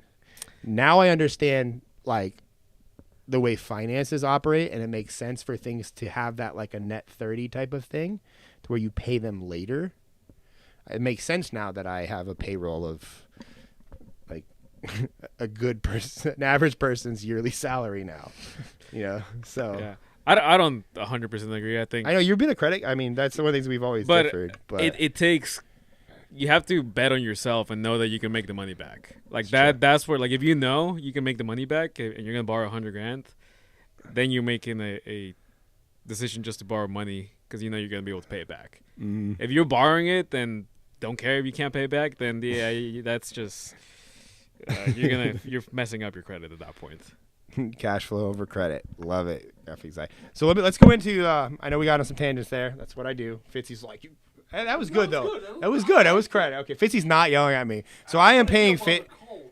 Oh, we'll talk about the cult shit. We're gonna get to that. That's too controversial. So no, it's right on the money. No, we got to talk about it. We'll talk. But I haven't watched it all yet, so I don't want to like. The summary. Hype us up. Right, like, you already make me want to watch it, but tell everybody what we're talking about. I watched I started watching a show on Netflix called How to Create a Cult, and it is. I'm not evil, but I do a lot of the things that they talk about. He's evil. Like, and it comes down to, it's like they break it down. It's marketing. It's marketing and persuasion, and they break it down to, like, I don't even know if I can say these names on here, but like, Jeffrey Dahmer, like Hitler, like all these people, evil people. In one sentence. Like, did convince people to do things. And you can't argue the effectiveness of that and like what that is and entails. So I mean, I'm fascinated by it. I'm gonna go home after this stream. I'm gonna smoke probably 2 cigars and stay up till 4 o'clock in the morning and finish the whole series. What is one thing that you learned from the show that everybody can implement right now? Well, my favorite part, and actually making Ariana watch it too, I was like, you got to go to the series and watch the one about building a character, because when you're creating content on the internet, you have to portray yourself in a certain way, and you have to try different things. Like, and I joke about it, but like I wear short shorts and sleeveless shirts because they do perform better, but it's a character. Like, it's part of, like, I want to represent that I live a healthy life, that I'm more of a beach vibe type of person. So it's like you can portray your character and what you want, the type of person that you want to resonate with you based on what you're wearing, what you're doing, your set. Like, you saw this. I mean, one of the best examples of this is Iron Man, the Mandalorian. When, like, Tony Stark went to the Iron Man's house, or went to the Mandalorian's house, or I think his name was Mandalorian, but like the guy was a dork. But they had him with, like, the stick-on like they manufactured this terrifying person on camera. But the guy was just a dweeb. Like, he was just goofy and he was paid to be a character. Like, but there's so much power in that, and, like, I mean, using it for good, obviously, but, like, what you show on the internet, that's like, I mean, fucking Instagram, like, and what people show on Instagram is like a cult. Like, you have these fitness models that show nothing but their ass and tits and their nice tight gym gear. That's a character. Like, she don't want to wear that all the time. Like, she's playing a character. And I do think that you have to walk the line of, like, building a character that your audience kind of resonates with. I think it was Jeffrey Dahmer tried he tried 6 different characters before one stuck. And for him, sticking was a pretty terrifying and terrible thing. But, like, like, how many did, the mustache that, Hitler had, was that is that a thing that he tried? Like, was that there since day one? Like, what, same thing with, like, the mannerisms, the hand movements, like, all the things that it's like, and this is broken down. It's like a research thing. It's not like this is like some satanic worshiping video that I was watching either. It's on Netflix. It was like trending today. So, like, blame Netflix if YouTube's about to cancel me for this. But yeah, the Mandarin. Sorry, the Mandalorian Star Wars. I was thinking that the Mandarin. Oh man, I was thinking Baby Yoda the whole time. I'm like, Baby Tony Yoda. Stark opening the door. Well, look at Baby Yoda. Baby Yoda is a character That's from a cult. Yoda, and the people that love Baby Yoda, I mean, strange is a word that comes to mind. Well, anything Disney hardcore fans, they're adult fan of Disney's. I mean, AFODs, they got a terminology, bro. AFOD. Yeah, so Disney is a cult. And my dad's in a cult, the cult of Lego. Adult fan of Lego. Legos are fucking awesome. They call them, they call themselves AFOLs. Adult fan of Lego. Does he buy and build them still? Oh my god, my dad, like, he's got some epic Lego stuff. He's got the Star Wars, the Death Star. I used to have a little one. It took him like 6 months to build it. Like, how big is it? It's huge. Like life size? It's bigger than it's like the Death Star. It's hanging, and it's massive. And he has I've watched all the Star Wars. I'm actually a Star Wars fan. My dad obviously got me into it. But like the planet, like the gray ball, like he bought that, like, and he's been building it for months. Like, he's like, the worst part is the stickers. Like, but point being is like there's cults for everything, but the characters, like, it's like Lululemon is a cult. Like, look at all the girls that wear Lululemon. Then you have like the new kid on the block. Oh, I'm not wearing the hat. The ALO. You have the ALO cult. I don't think they're new. They've been around for a minute. Well, they're in like every mall now. They're spending some money, but they're becoming more popular. Like, I mean, what's the difference between those two and like Fabletics? Like, Kevin Hart can't even make Fabletics cool. He's pushing them? Yeah, he's like one of their people. Like, but the point being is, like, you can build characters, and like when it comes to content, what you're portraying, and even the set, like the party tree, this shit, like, it's a brand. How does someone build a character? Like, you gotta try. Like, it's like, what do you? It's amplifying your strengths. What do you start with? Is it clothing? Is it how you posture? Or I think clothing's probably the easiest. Yeah, clothing. I mean, people don't pay attention enough to what they're wearing as a whole. I mean, look at society. I think fitness. I think being in shape, because if you're in shape, at least to I'm not even saying shredded level, just to like where you look like you work out, you are like in an elite tier already. Like, walk through the airport and look at how many, like, count on your hand how many people you see that are in shape. It's not going to span more than one hand. Like, look at the beach. Like, look at the pools. Like, just being in shape is a good character. It's a good, and I just think it's a positive thing to aspire to. Like, you don't have to be like crazy, and then what you're wearing, like, don't wear a suit if you fucking hate suits. Like, don't even buy a suit. Like, dress like you want, but like elevate your style to a degree that's aspirational to somebody. That's a good word, aspirational. What about the people that are like, I just wear what I want because I'm comfortable? But like, there's really, you look at them and you're like, well, their bank account probably reflects that. So if you use the term, I just do X because I'm comfortable, you're probably poor. Is that not being yourself though? Well, I mean, if being yourself sucks, you need to change it. Like, so it's like self-improvement. It's like, okay, like, do you wear something? Are you very happy about a specific thing just because it's what you know and what you're used to, and you're afraid to move out of that? Because that's a comfort level. You need to break through that.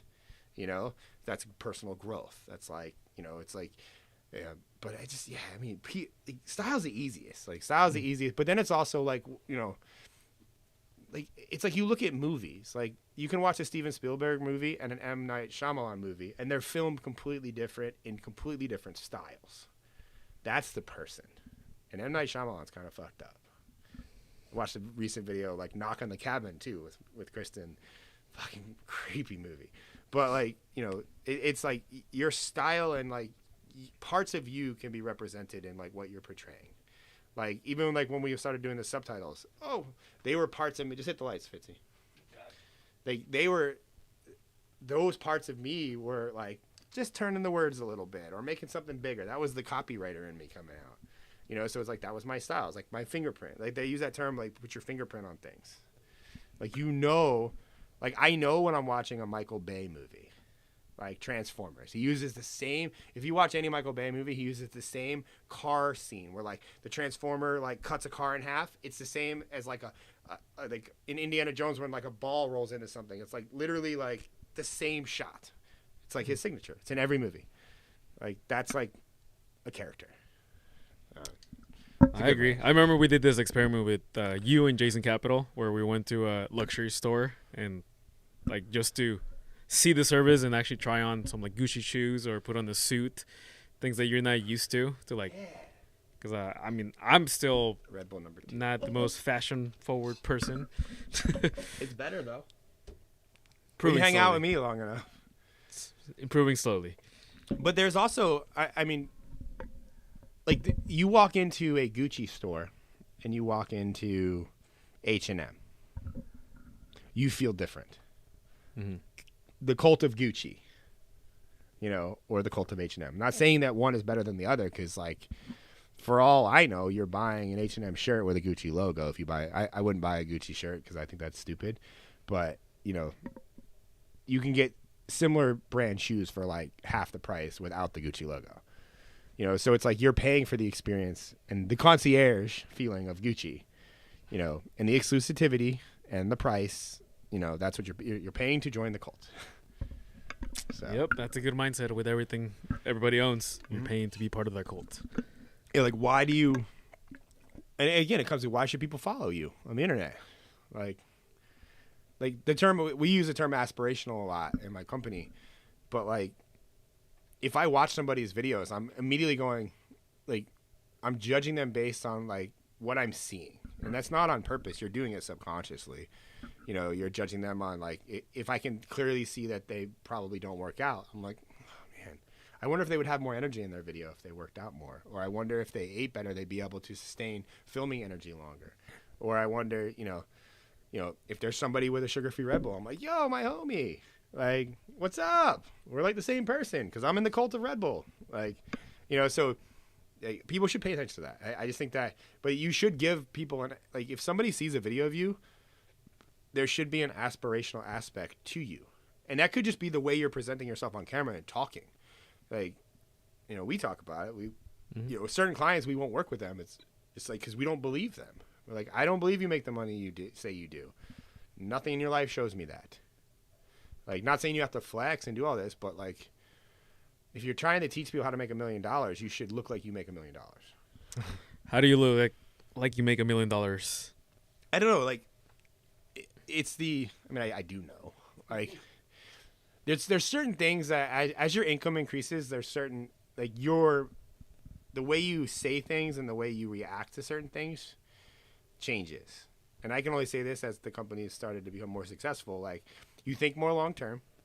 Like the quick shit, you're like. What's an example? Like when somebody, like YouTube automation, all those fucking ads, like make money on YouTube without showing your face. Do this. Like it's super easy.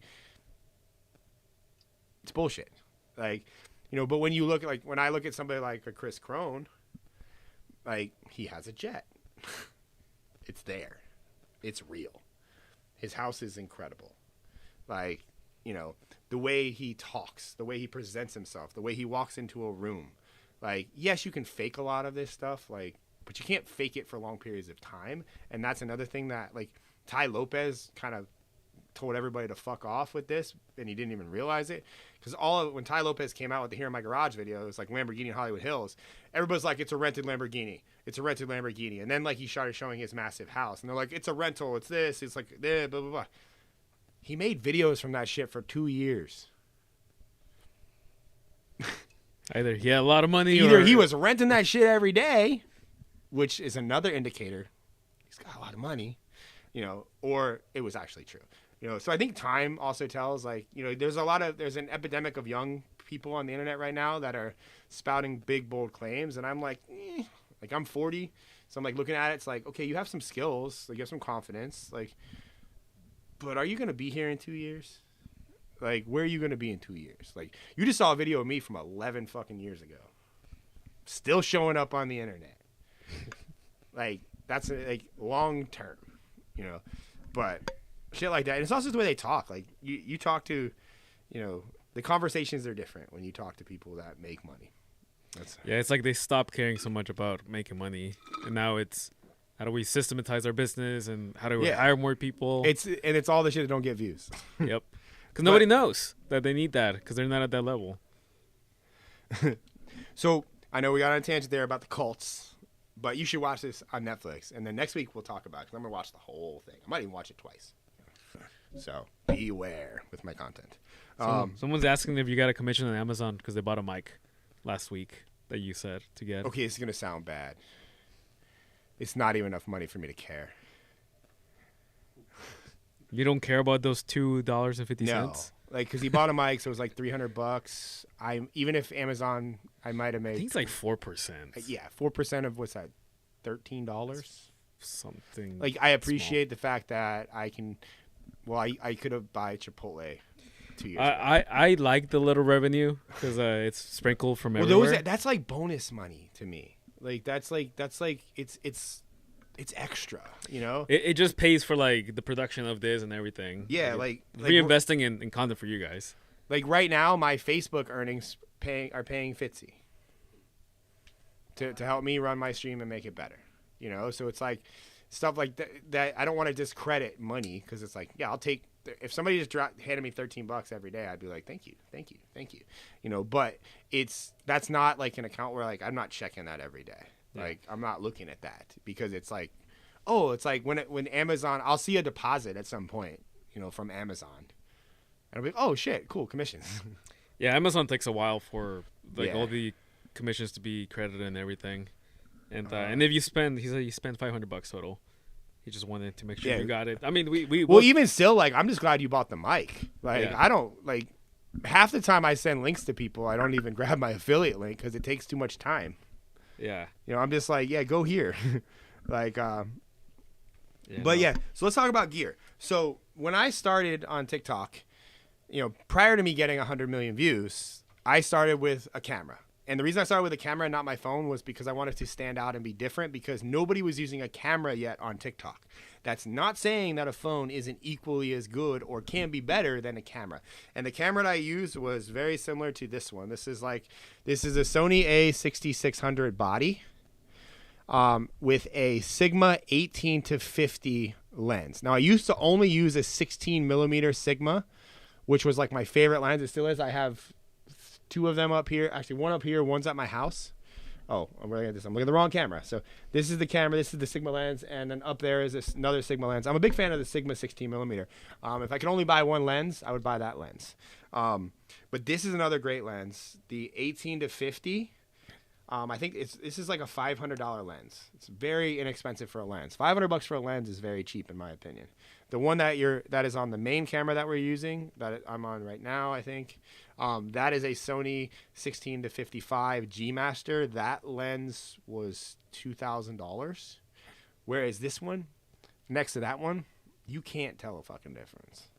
So get this one, Sigma 18-50, and then the body. This is an A6600. It's actually Luis's camera.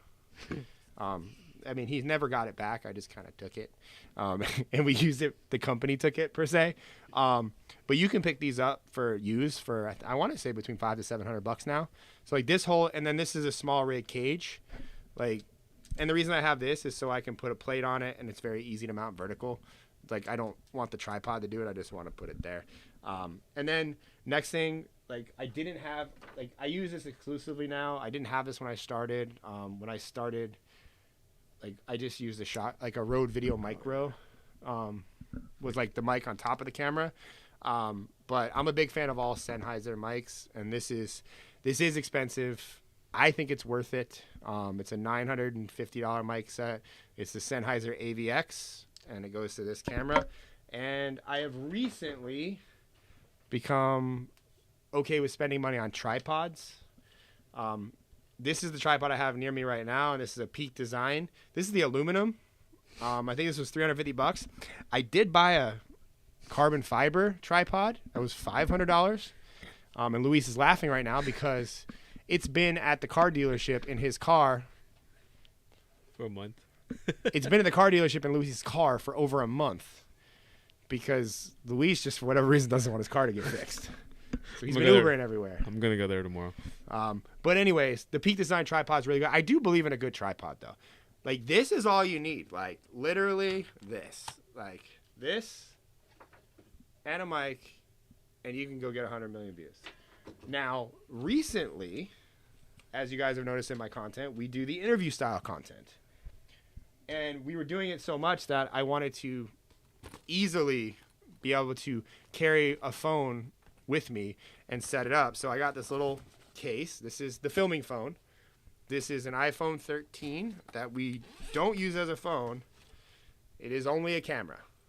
Like, and I'm just a believer, not saying that I couldn't use it as a phone, but we film so many videos on that I don't want the storage to get fucked with and any other thing. Like, we don't have any apps. I think I'm logged into Instagram, TikTok, and not even YouTube on that. I don't think. No. It's just it has Instagram and TikTok, Google Drive, and we film on it. And then the microphone that we use with this is the Rode. Gotta give a shout out to Brandon Carter. He just dropped some money. King Keto is my best client. It's the greatest client. Greatest client. Best client, greatest client. King Keto is the man.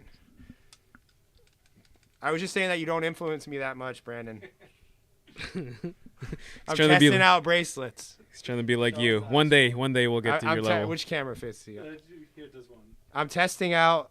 Like, this is not real. I'm just deciding if I like an iced out bracelet. So, and then I'm gonna work with Watch My Diamonds, which is another one of our awesome clients, and I'm gonna buy a real one. But I don't know if I didn't know if I wanted it yet. You need to get the Survivor. The Survivor. These mics are all jacked up, so I'm gonna hold these. So this is the filming phone. It has a small rig cage, and reason I have this is because Luis is really short, and I wanted him to be able to hold the phone up because I'm really tall. So this is easier for Luis to hold the phone up higher, so I get a good top-down angle because I'm a fan of the top-down angle. And then for these we use Rode Wireless Go 2s. This whole setup was like $2,000, but this is an amazing. Like, this is really, like, I could never use my camera again and just use this, and I will continue to get views. And we don't even have a tripod. I mean, we don't use a tripod with this either. And we also have the DJI mics, the wireless mics that we use that were gifted from our friend Ocean. But these are just always on me. And I'm a weirdo, and I like to just actually hold the mic and pretend I'm interviewing them. That's why I wrap the lavalier around it. I don't know why I do it. It doesn't do anything. I get a lot of comments about it, but this is the filming phone. So that's the setups. That's what we use. This phone, I would say that this phone is responsible for 75 million of my 100 million views. It's a bold statement, but I think it might be true. Probably fairly close. So I'm a big believer in a camera. If you're filming with clients and you're bulk filming, a camera and a tripod makes things a lot faster, a lot easier. And there's just something about a professional feel to the videos. It's hard to beat that. The phone does not have that feel. But the phone is very inobtrusive as far as I can talk to anybody and they're not afraid of the phone. And also, I've been asked to leave places for filming while holding a camera, specifically ABC Liquor. I don't know why. Shout out to ABC Liquor. I'm on the royalty program. You guys are kicking me out, man. Fucked up. There was nobody that day at that store. It was dead. And they asked, this girl was legit mad at me and Luis. And I was like, can you just let me film this last part? And in those situations, I tell Luis, just don't stop filming. What did Luis do that day? He stopped filming when she yelled at me. At least if I'm going to get trespassed from a store that I do frequent because I like to have some drinks. And they have cigars for cheap. Luis did not. He turned the camera off. I was like, Luis, did you get that?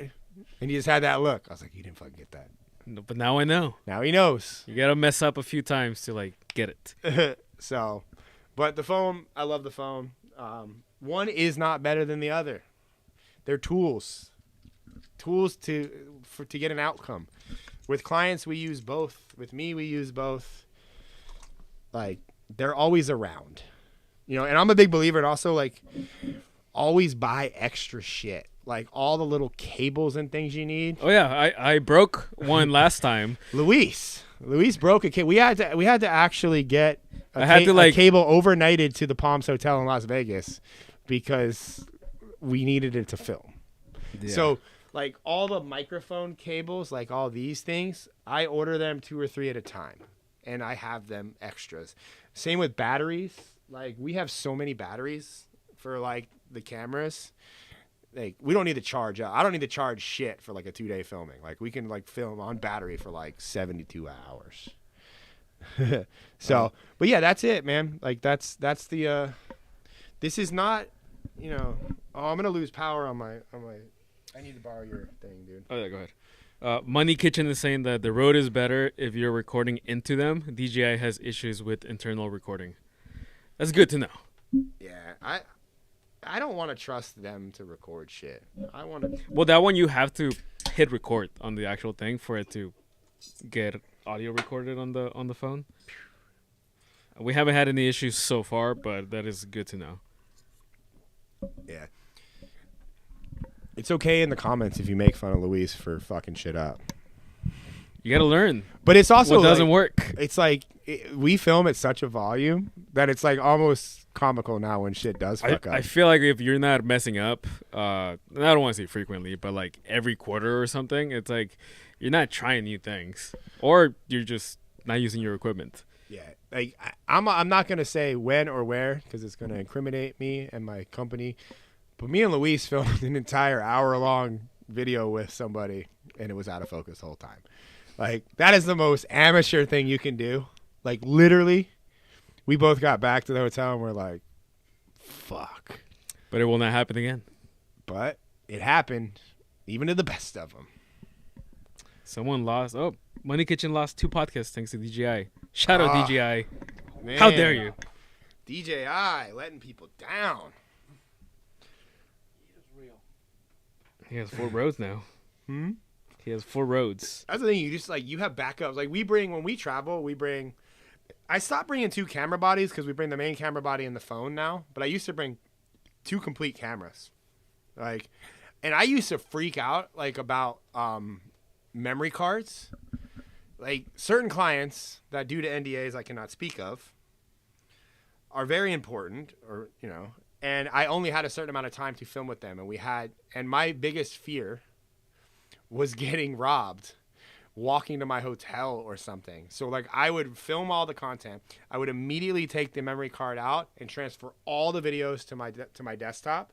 I would then put in a secondary memory card and transfer all the videos off my desktop also onto that second memory card. I'd put the main memory card back in the camera. I'd have the second memory card. I'd put it in my shoe. And then I'd have them on my desktop. Call me psychotic. I don't know. But the people we were filming, I didn't know if I would be able to get another 4 hours.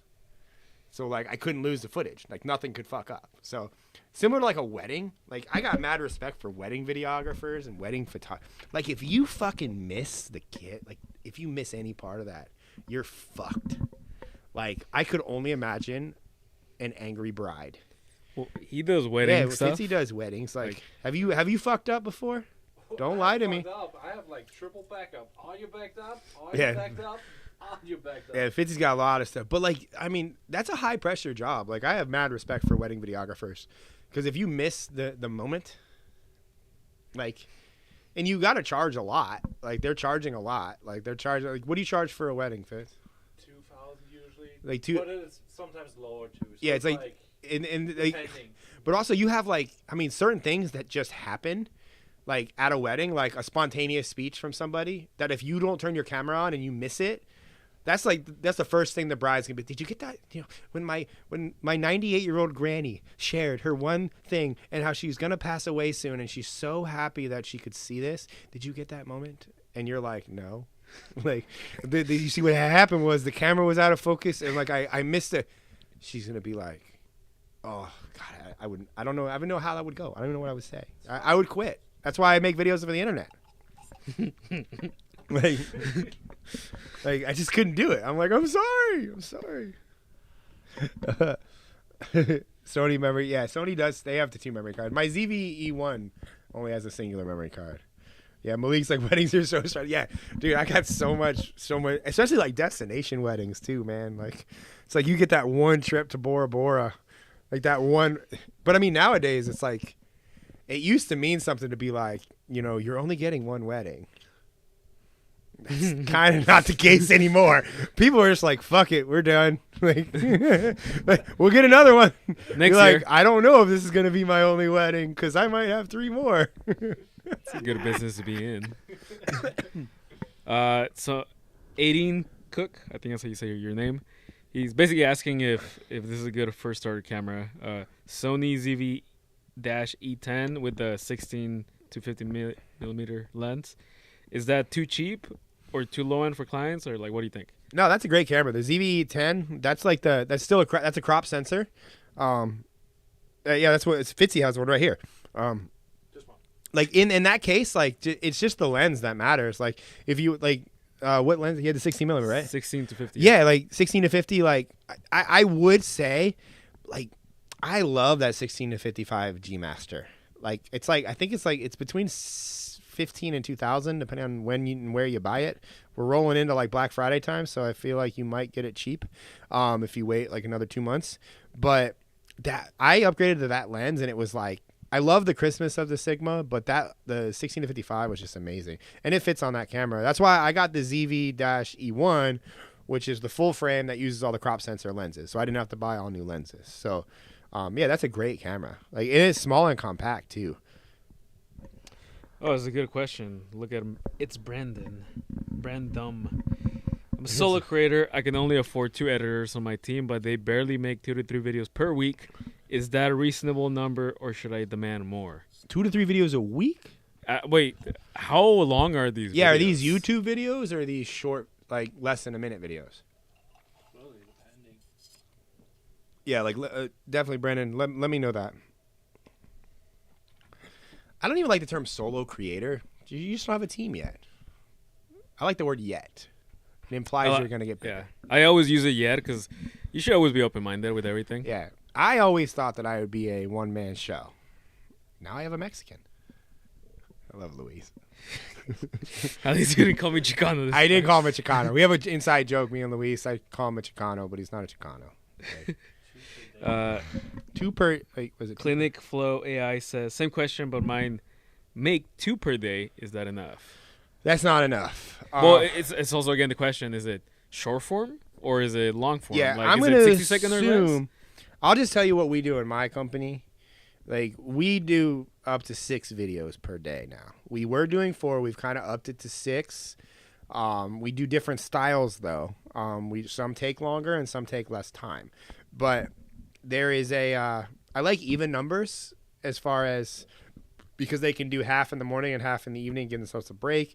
It's easier for editors to kind of wrap their head around that. But the video shouldn't be taking like he answered. What is it? He's a short form bro, but a bit more complicated edits with visuals, graphics, sound effects. How many should I be getting? Okay. That is way too little. I mean, 2 videos a day, bro. No, this is the one that was a 2 to 3 a week. The 2 to 3 a week. Like, I mean, you're not going to be able to do enough volume for the clients to even justify that. Because if you're only taking 3 swings at bat a week, like I'm taking 90 a month. 9 times 7 per week. Yeah, like what is that per week? How many times am I batting a week? Is that 42? 42? No, it's not 42. Come on, Luis, you got a computer. Volume over quality, basically. Yeah, well, I mean, it's not just volume. It's yeah. I mean, you gotta like.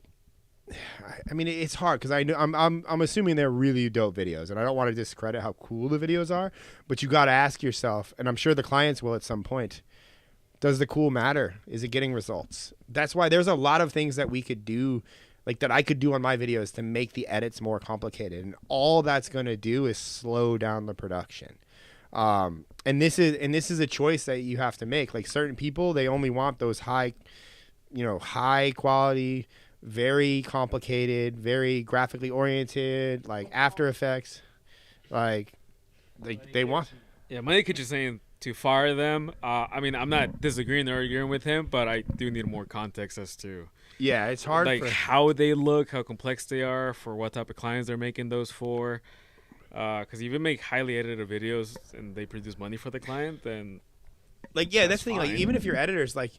You know, if they're like, they should be doing a minimum of like 3 to 4 a day. Like, and it's not your job to make them fat. Like, you know, they need to get more efficient at their job. Like that's why I preach across my whole company with the editors. It's like, I don't care how long it takes them. Like, I just want the output and I want the and my term for quality means the videos get views. Like my term for quality is not the fact if you're using After Effects or DaVinci Resolve or your phone. I don't care. Like my editors don't get paid more because they are better editor in the software. They get paid because they consistently produce results with their edits, and I have built an environment where they can thrive with, how they're given the footage and everything, like how we film versus how they're given the footage. It's very efficient, and that's taken, 2+ years to kind of really work. Oh, I hate when gets moody. Got to get the lights on. It takes a matter of like, you have to kind of work on the efficiency. That's why I'm not a fan of those overcomplicated edits. And there's a few creators that I don't want to like bash anybody, because I'm friends with a lot of them that use the very complicated edits. You can't scale that. And at the end of the day, if you can charge more to a client, but how long is that client going to pay if they aren't getting results from the videos? They're going to be like, well, I understand that the videos take a long time, but what are you working on?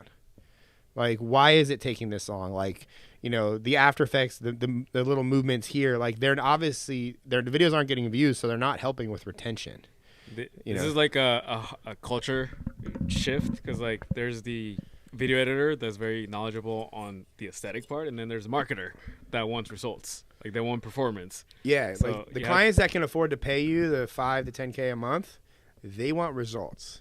Like there's somebody like me, like I'm not gonna pay, like I pay my editors very well. Like my average editor makes between $4,000 to $5,000 a month on my team. Like they're bonus. Like I'm very proud of that, but I'm up their ass about results. Like guys, like, and I tell them that, like, I mean, we're constantly trying new things, like, but I also tell them like, don't try something if it's going to take you 6 hours to do, because there's no way that I'm gonna span that across my entire editor army and completely kill the production like volume, because at the end of the day, videos need to get posted. So yeah, I mean, we also need to know how much you're paying these people to produce 2 to 3 highly edited videos per week, because that matters to know how much they're being incentivized to work for. And then Clinic Flow said they make 2 per day. Is that enough? And should I pay salary or per video? So, and how much? On the salary, if you are hiring a team of editors, the conversation of per video or salary is one that you'll probably continually have over the course of your career in that business. Damn, Fitzy, I'm like allergic to your cat hair on the mic. Just rip it off. Apologies, guys. I'm like getting nasally. Anyways, we at the beginning we used to pay between $30 to $50 per video, and that worked until we had like 9 editors editing like 4 to 6 videos a day, and the process of paying them every month and every 2 weeks was terrible. Like it took hours for me, and I mean, I didn't even want to do it. I hired people to do it. But Ariana came in and she's the my operator. She was like, Ryan, we have to go to salary. She's like, this is impossible to like keep accurate counts, make sure everything is, so we switched to a salary, but it's a salary plus bonus per individual video. And it's based on, an average of $30 per video, and also how long the editors worked for me, how long the editor, how many bonuses the editor averages. Like, because if they're consistently getting bonuses, and I bonus $100 for every million view video on TikTok, like if the editors like, and I cap it at 10 or yeah, it was 5 now, 5, because again I had to change the bonus structure too because it was getting out of hand. So now it's an extra $500 a month that the editors can make. If they're consistently hitting that 500, then I want to reward them, so we have a conversation about giving them a raise, because that means that they're constantly getting results. So that's like kind of where I'm at with that. But mind you, we're producing, we have 18 clients posting on we're doing like 4,000 videos a month right now. It's a lot. So things are slightly different for me than I think it would be for most people, and I just want to acknowledge that. Like the problems I have are different than probably what you have if you're managing 1 or 2 editors. But I believe if they're doing 4 videos a day is like the absolute minimum. Like, they need to be able to produce 4 videos a day. How much should he pay? And yeah, I mean, like, you know, if you're paying just because you need videos edited, like $15 to $20 per video, if you want to actually get editors to care, like, you got to start upping it to 30 to 50 per video. Like, and that's, you can only charge that, or you can only pay that if you're charging between $5,000 to $10,000 a month for your services. You know, so, you know, if you want to pay the editors more, you got to charge more. And if you want to charge more, you got to get results. So you got to find better editors. So it's a catch-22. Sometimes you got to make the editors better. Yeah, and like, we train a lot now. Like that's the thing too. Like, you know, like, I consider my editing team the Yankees. Like, not everybody can play for the Yankees, you know. But when you get to try out for the Yankees, we have a pretty intense, like, 2 to 3 week onboarding program, like training with some of my senior editors.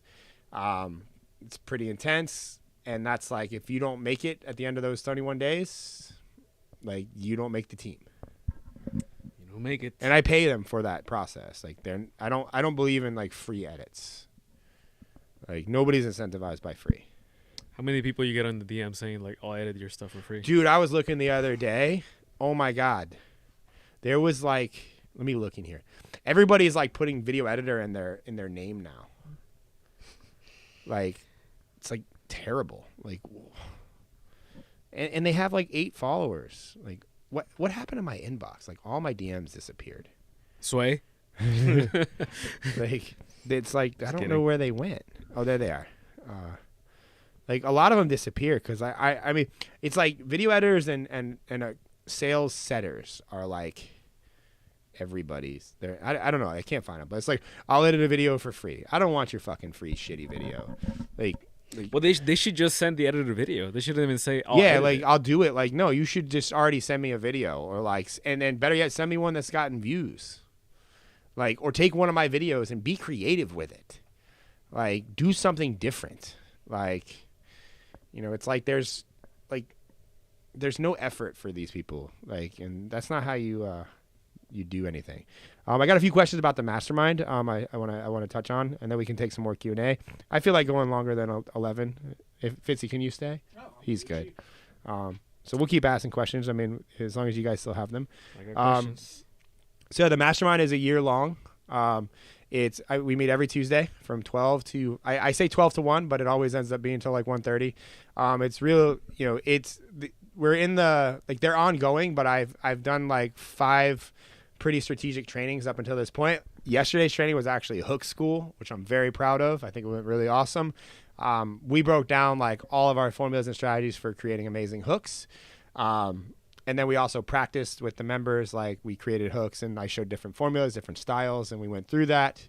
As well as a friend of mine came on and she shared her strategy of how she's getting $5,000 a month on average from local businesses to do content for.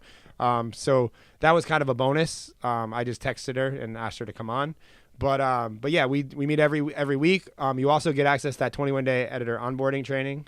You get access to that. It's almost finished because we put a lot of tweaks on it, and, you know, but it will be available. You also get a live event. I'm doing a live event in the fall. You get access to that. I'm going to be doing them next year as well. So what else? I mean, either way, if you just reach out, just, you know, DM me on Instagram, Mastermind or Viral Mastermind, whichever your little fingers feel like typing, and I'll reach back out. We have a PDF. It tells you everything. And then if you want to join, you join, and then that's it. And then we got overnight influencers saying, influencer overnight. Just basically asking what's the end goal of the mastermind. Is it to make better videos, or is it to become a better content agency, or both? It's both, because I mean, I obviously, there's a lot of agency owners in there, but I just want to help people get millions of views. I'm really good at it. My team's really good at it. We have a lot of systems. We have a lot of formulas. We do a lot of things, and you get access to all that on a weekly basis, you know. So whether you're a creator and you want to take your content to the next level, it's for you. But again, like I shared at the beginning, because it's $12,000 for the year. There's some payment options, if you know, but that's not cheap, and I recognize that. So, you know, if that's gonna kill you, like, I don't want people joining it that's gonna like destroy all of their income and they're gonna be broke. that's why I'm doing these free lives. Like, there is similar things I share on these lives. We just go really deep on the mastermind, and it's more personalized. You also get 4 one-on-one calls with me over the course of a year where we dive into your business. And, like, I've already helped agency owners make more money. I've already helped people in there make millions of views on their videos. A couple people on the lives, they're in the mastermind. I think it's great. I mean, it's fun, but yeah, a lot of what I share, is not stuff that I want to give away for free. JB Back to Morel, questions. What up, JB? he's homies with the Brandwood Video guys. He said that he saw you, that you were a WealthCon with them. Oh, yeah. After hour, so we let it dock. Oh, okay. Well, Actually, if we move, it's like the lights are motion oriented, so they should come on. Fitzy's, I mean, you guys you in the comments, like, so Fitzy he said this is dark and moody. I think it looks better moody, but like more like your shot, like the front facing one. Yeah. You just stand out more. I don't know. But I don't really care. It all looks good regardless. Let's see. Well, Clinic Flow AI DM for the dope. Thank you, man. I mean, obviously, Sway might concierge. be you might talk to my concierge. You might talk to me. I just like to be transparent. Like, I get a lot of DMs, and I want to make sure that when you reach out, somebody talks to you. But anyways, Graphics Acts, do I have a book? No, I do not. I just have a lot of videos. But we are thinking about writing a book. We can't reveal the title because it would be. I think I'm violating NDA. It's great. But what's it? JB says, "Yo, saw you met my way." Yeah, I love the Brandwood Video guys. They're actually, I think they're coming because I'm keynoting this weekend at my friend's event in Reston, Virginia, which is right outside of DC. I think they're coming. I don't know. JB, are you from the same area as them? If so, you should come. It's not that far, they said.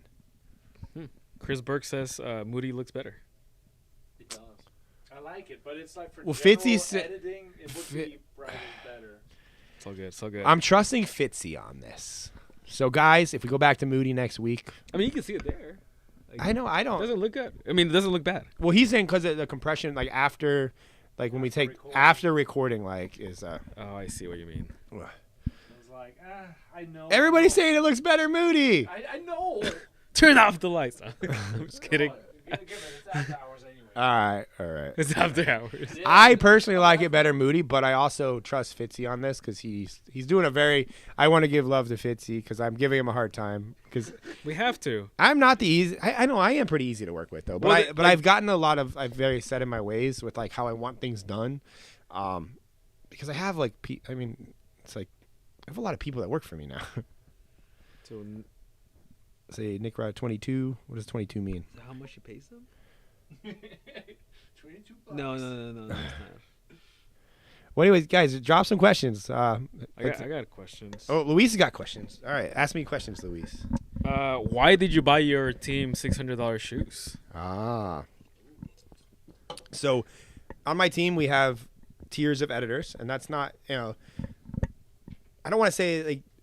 The two of my team, two of my senior creative editors received 2 pairs of golden gooses. Well, one has. The other one has not gone to the store to buy them yet. How did you?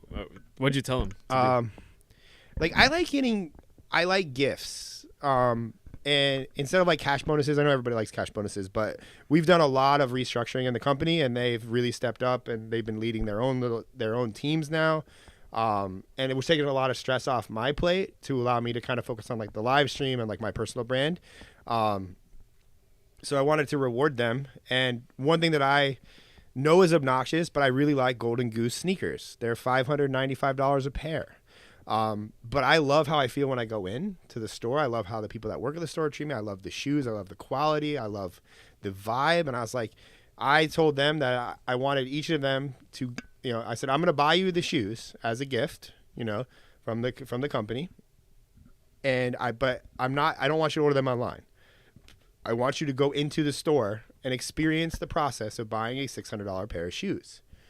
And the reason for that was when you charge high prices for your services, you appreciate paying higher prices for things when you receive good service. And I wanted them to know what it feels like to buy a $600 pair of shoes, even though I was reimbursing them. And that, like, when there's just something different about that. And I told them, I said, how you feel, like that's how clients should feel when they come and pay us to do what we do.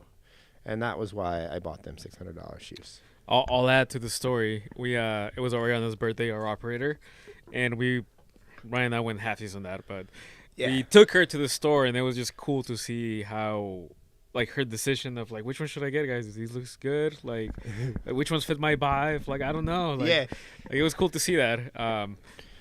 It's funny that you mentioned the whole store experience. I didn't get to do that because I just bought them online. Yeah, Luis bought his fucking shoes online, but I did put them on as Nordstrom. To be fair, Luis, you did buy a Nordstrom exclusive pair of Golden Gooses, which is, they're the same brand of shoes, same quality, but like Nordstrom's is a different feel than Golden Goose.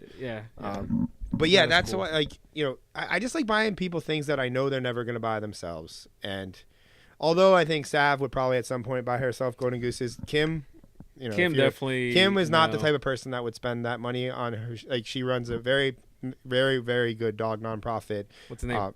Compassion Kind. My dog Biscotti was purchased or adopted from Compassion Kind. And he's an amazing little guy. I love him. He's grown on me. He's my little shit now. Like, he chews and chills, and we play fetch a lot. But yeah, her personality type was not the type that would go. She wanted me to just send her that money so she could put it into dogs, and I said no. This is for you. Like, I want you to have this experience. You know, but she's resisting. She doesn't live near a store though, so she has to go find one. But yeah, that was I know somebody asked what's the most expensive gift I've ever given. That would probably be the bracelet that my fiance now wears. It's a Cartier Love bracelet with diamonds. How much was that? Well, technically I didn't pay for it. It was a gift to me for 3 months of work and filming. So I worked for it, but it was $14,000. So that, to this day, is the biggest gift I've ever given to my fiance. So, what other questions you got for me, Luis? So you were talking about building a cult, and you have to build your own character. You keep buying $250 Rock Band tees. Should people do that too? If they like. So part of my character, which is part of my personality, is I come from extreme sports, and I love emo music. And what more emo music vibe than skinny jeans and Rock Band tees? And it's a lead singer vibe. Like, I'm not a good singer. I can talk, but like, I'm not a good singer. And it's like, as a kid, I'm like, oh, it'd be so cool to be in a band. And what? Do your PC still on? Mine? Yeah. I have issues with live. Are we still live? Are we still live, guys? I still see this. Yeah. My screen was black for a second. I'm like, that's weird. Fitzy, I was getting sentimental about my emo music days. But yes, emo band. But I loved emo music and like screamo, and so like I could always envision myself being like the lead singer, and I like to joke, but now I'm the lead singer of the band that is Ryan McGinn. So that's why I buy. But I also like uniqueness, and there's a brand called Made Worn. Like, I really wish he would reach back out to me. You bought me 2, I got you 2. And I've bought 4. So I now own 6 of this gentleman's shirts. They're like $170, right? They're like $170 a piece. So it's like, and he custom makes them. Like, they're amazing. They're just like, each one's unique, and like, I like that. I'll pay more for that. I like uniqueness. Same with Golden Gooses. They're like, the shoes are like, they're beat up. They're like, they have a story. They're like, look used. And I know some people like crisp and new. Like, there's like the Air Force One people that like brand new crisp, like creases. Like, I love creases. I love like something that look like you actually wore it. Like, that's why like a lot of like, when you start spending more money on clothes, it's like you wear them more. So they get like used more. I don't know. That's what I like about expensive shit. But that's why I wear Rock Band tees. Yeah, so if you've spent $1,020 on Made Worn shirts, yep. 6 shirts, $1,000. I feel like he sees my name, like, because it's not like that big of a company. Like, you don't know. His best friend is Jason Momoa. That is true. Jason Momoa is the guy's best friend. And his shit. But sells like out comparatively, fast. like, am I getting as many views as Jason Momoa though? Not even close. That guy can just eat a sandwich on video and like get social media wise. I mean, like, I'm not as cool as him in movies, but like, I don't know. Like, point being is like, I want to get on Made Warren's radar. Like, I'm gonna keep trying. Yeah, I want to go to the store and just like do videos with the guy, record the making of the shirt, the history. It's the thing too. Like, you can't just go in and shop there. You got to make an appointment. Do you? Yeah, that's what it said. Make an appointment. Like, I tried when we were in Hollywood, and he ignored me. He just didn't reply to my email. I'll take he might get an email. Like, we need to put Ariana on it. She'll make it happen. She'll make it happen. Ari will make it happen. No. We got a question. All right, I got a question. I got an answer. When you're A/B split testing content, do you post the videos back to back, or do you space out your tests? When we're A/B split testing content, we post the videos back to back. Usually it's 3 different variations of the video posted immediately after each other. If we're using variations to prolong content, we, wait a few weeks, if not a month or so, between each one. Should we still make videos if we don't have time to fancy edit them yet? I know how to edit, but just short on time lately and not have the level to outsource there. I would focus on filming better and then structuring your video, because that should not take you. If you keep your files under 3 minutes, it shouldn't take you more than 20 minutes to structure a video. And then I would do that, and I would run it through any auto captioning software. And I would do that. Because the auto captioning software, even if you use like the TikTok in-app or the Instagram in-app, like, the structure of the video is what matters. Yeah, the video I posted yesterday for him. Yeah, the video we posted yesterday did not have any subtitles or no edits, and it did have edits. I cut it. Oh, he cut it. Okay. Spent a good 30 minutes cutting that up. Give him some props, guys. But now it's at 80,000 on TikTok, but it's a 3.5-minute video. We just got enrolled into the creativity program for TikTok. TikTok's paying people again. We got some clients, the Credit Brothers. They made $2,000 in one video. Yeah, $2,000 on a video. So TikTok's making money. Like I've been saying for a while, TikTok's gonna get their shit together. That video got 3 million views though. JB Moore asked, did you see the new IG viewer watch time update? Yeah. I mean, cool? I really don't focus on the Instagram analytics. I personally focus on TikTok analytics because I just feel like TikTok is what actually matters in culture, and it's what people should care about. And I want to play a clip for you guys. That from a Colin and Samir interview that I watched the other day. They were talking to a guy, Ben of the Week, who's a massive TikToker. And I'm going to pull this up really quick. Oh, we got to go could do SEO smarter and faster. With Wix, you can edit your meta tags. I don't have it. Brand partners. I got to find it in the video. Where is it at? Oh, TikTok driving culture. So we're going to watch this like 1.5-minute clip. See TikTok as like a culture driver? Like, is it still driving internet culture? Yeah, definitely. I think that's like probably one of its biggest strong suits is so many things start on TikTok, memes, culture moments in general. And like so many people are on TikTok. It blows my mind every day. Like to me, it's like still this app from 2019 that like maybe 1 million people are on, but like it's like my mom is on TikTok, and that's like so scary. Like knowing my parents are like that's pretty wild. Scrolling through TikTok aimlessly. I think there's more creativity on TikTok than Shorts and Reels because the incentive is higher on TikTok, not financially, but like culturally. Do you want to be actually on the main stage of like American culture? Post to TikTok. Try and succeed on TikTok. Yeah, that's interesting. Yeah. If that were to shift, then I think people would start creating elsewhere. Let that sink in. Like what he just said.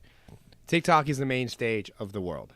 Like TikTok might not be the biggest platform to make money, but it's where all the attention is. And I don't see that going away. So what he just said is like TikTok's like the main stage, Instagram and Shorts and Reels, like they're the side stage. So if you want to be the most popular, if you want to be culturally relevant, you have to be on TikTok and you have to be going viral on TikTok. And the byproduct of going viral on TikTok means that you will go viral other places as well. because if it works on TikTok, it will work on other platforms more times than not. Like, and I would say it's way more times than not. So I just don't understand why people don't focus on TikTok. Like, you know, it just makes zero sense to me. Like, Instagram is everybody's fucking precious little baby.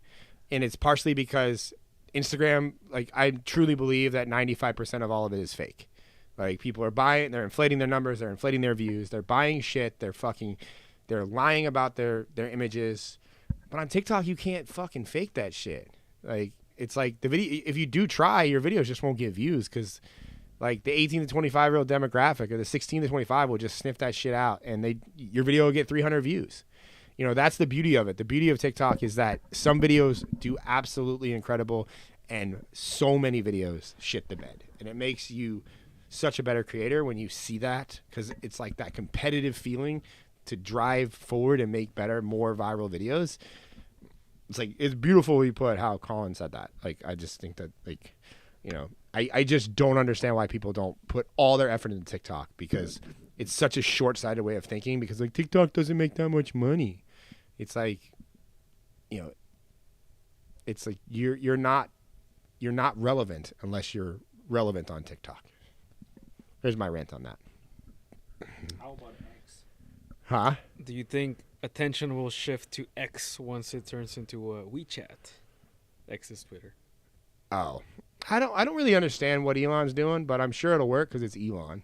I saw someone made a video. Basically, he's trying to make it a platform where, like, everything happens. Like, you can have payment processor inside there, and, like, I guess people can probably shop in there. So it's more than what Twitter is now. It's like, yeah, I mean, it's change. It might work, and I guarantee if it doesn't work, Elon will just change it back.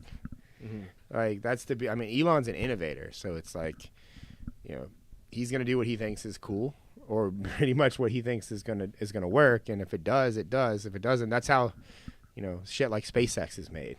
You know, I mean, I'm just not a big Twitter user. I never really have been. So it's like, yeah, you just don't know. Yeah, I don't really have a good opinion on the platform because I don't use it. Like, I did like 8 threads.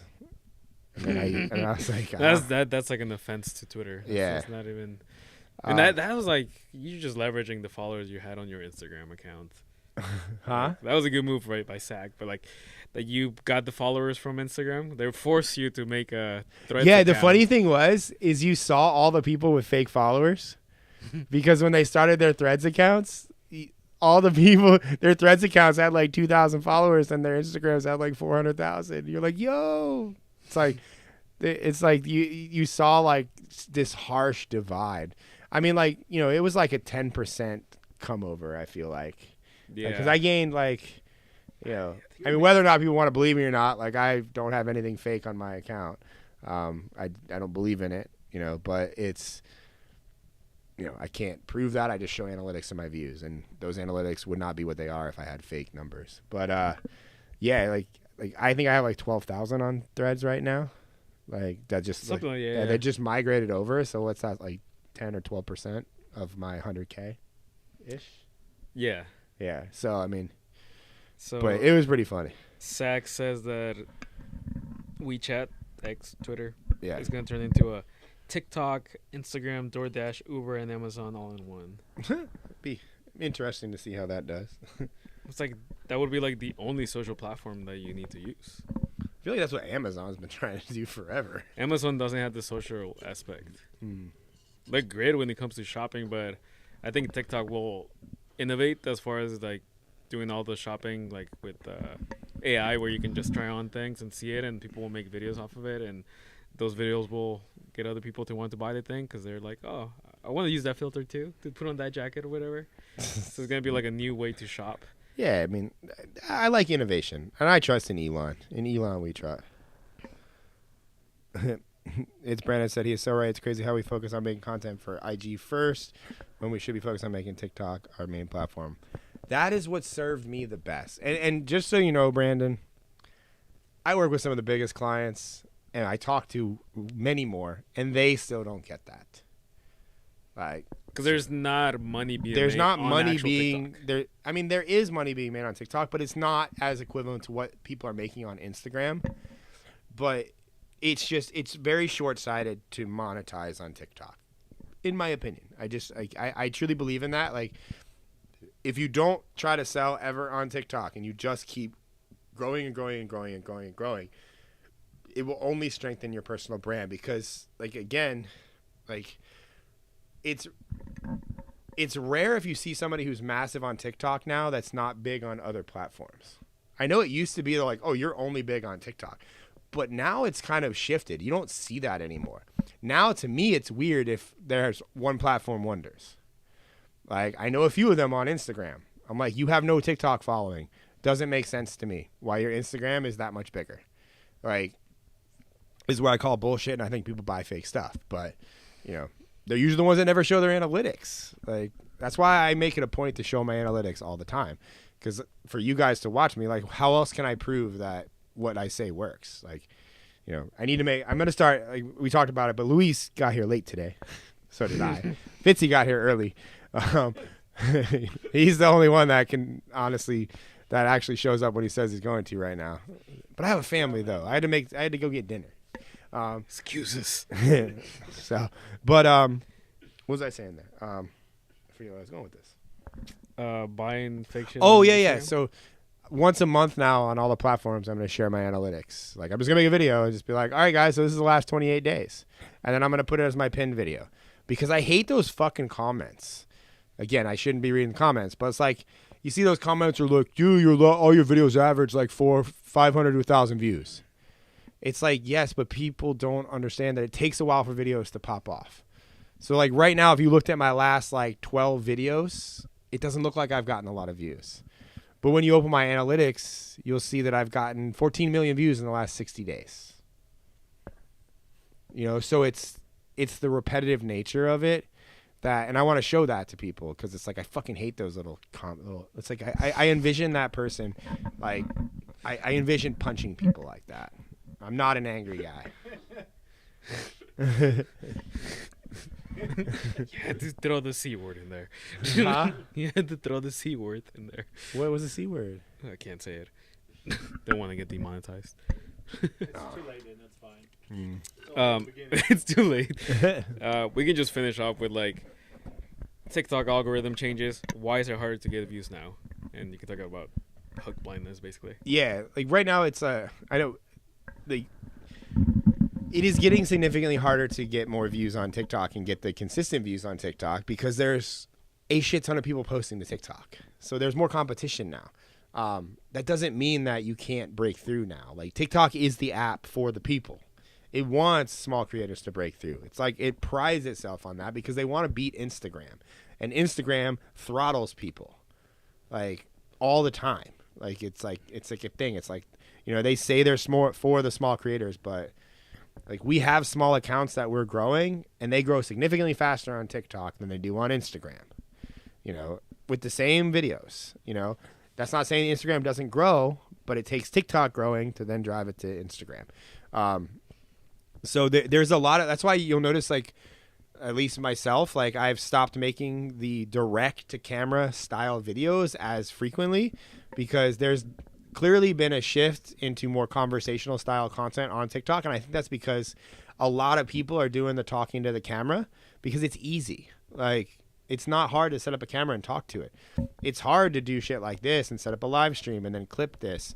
It's hard to, you know, go out in public and interview people. It's hard to ask questions in a way that are going to get attention when you're on a podcast or do podcasts with the intention of clipping it.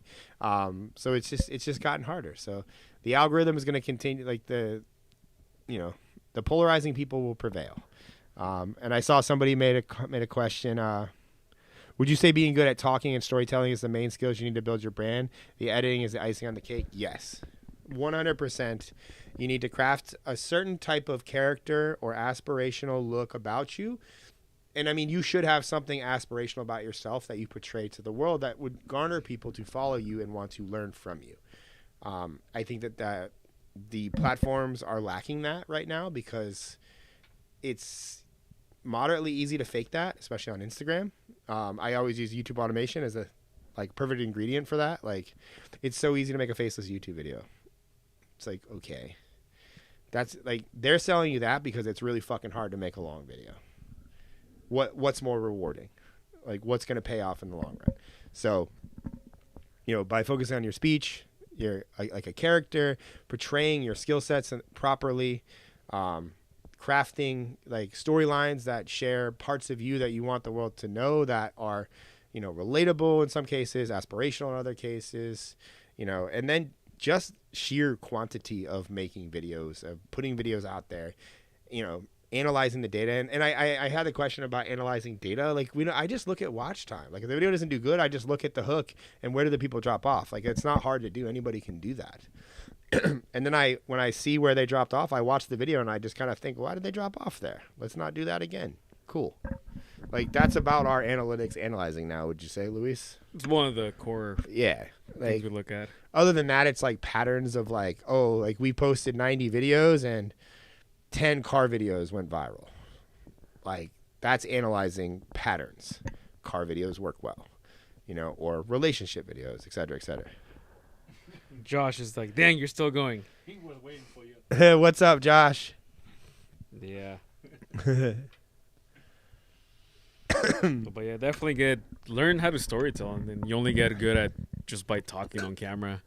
But I mean, do you have to be a good storyteller, or do you just have to have stories to share? I don't think stories themselves are the only thing, because you can be a great person that like breaks down concepts or shares frameworks for everything. So it's being able to explain things. Well, but it's like, you don't, if you don't have experiences or like stories to share, it doesn't matter how good you can tell a story. Depends on the person, because some people can just talk and you're like, I like them because they can talk. But most of the time, yeah, it is story based from personal experience. I think it's a good mixture of both. Or they can talk about like, I saw this person do X, and they tell the story about somebody else. People love the live breakdowns. It's not that I don't like doing the live breakdowns, Zach. It's just I want to do more than that, and I apologize like that I don't do more of the live breakdowns, but they're just. We'll do them next time. Yeah, I got you. I'll force them. Don't worry. I got you. It's just I just want to. I want to go beyond that, like to a degree. Like people like to get roasted. I know, but it's like I don't think people understand that all I do all day is break down videos. Like it's my job to break down videos now all day. Oh, I know. I do the same thing. And it's sort of like to do that again. It's not as fun on the live stream. And these are fun. So that's why I don't do them every week. So I want to make fun of Lizzo. That's actually a good point. You should ask them what they would feel like would be interesting for you.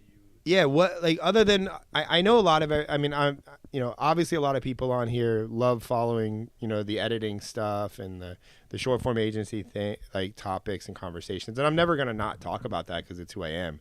But like what things do you like? Do you like the structured format we're testing out where it's like parts, because obviously I'm like I want these to grow. Like, and we had a peak of like 40, 45 viewers. So it's like we've been peaking at around 40 to 50. Like, I know we're going to get past that, but like, what do you guys want? Like, what's an ideal stream for you guys?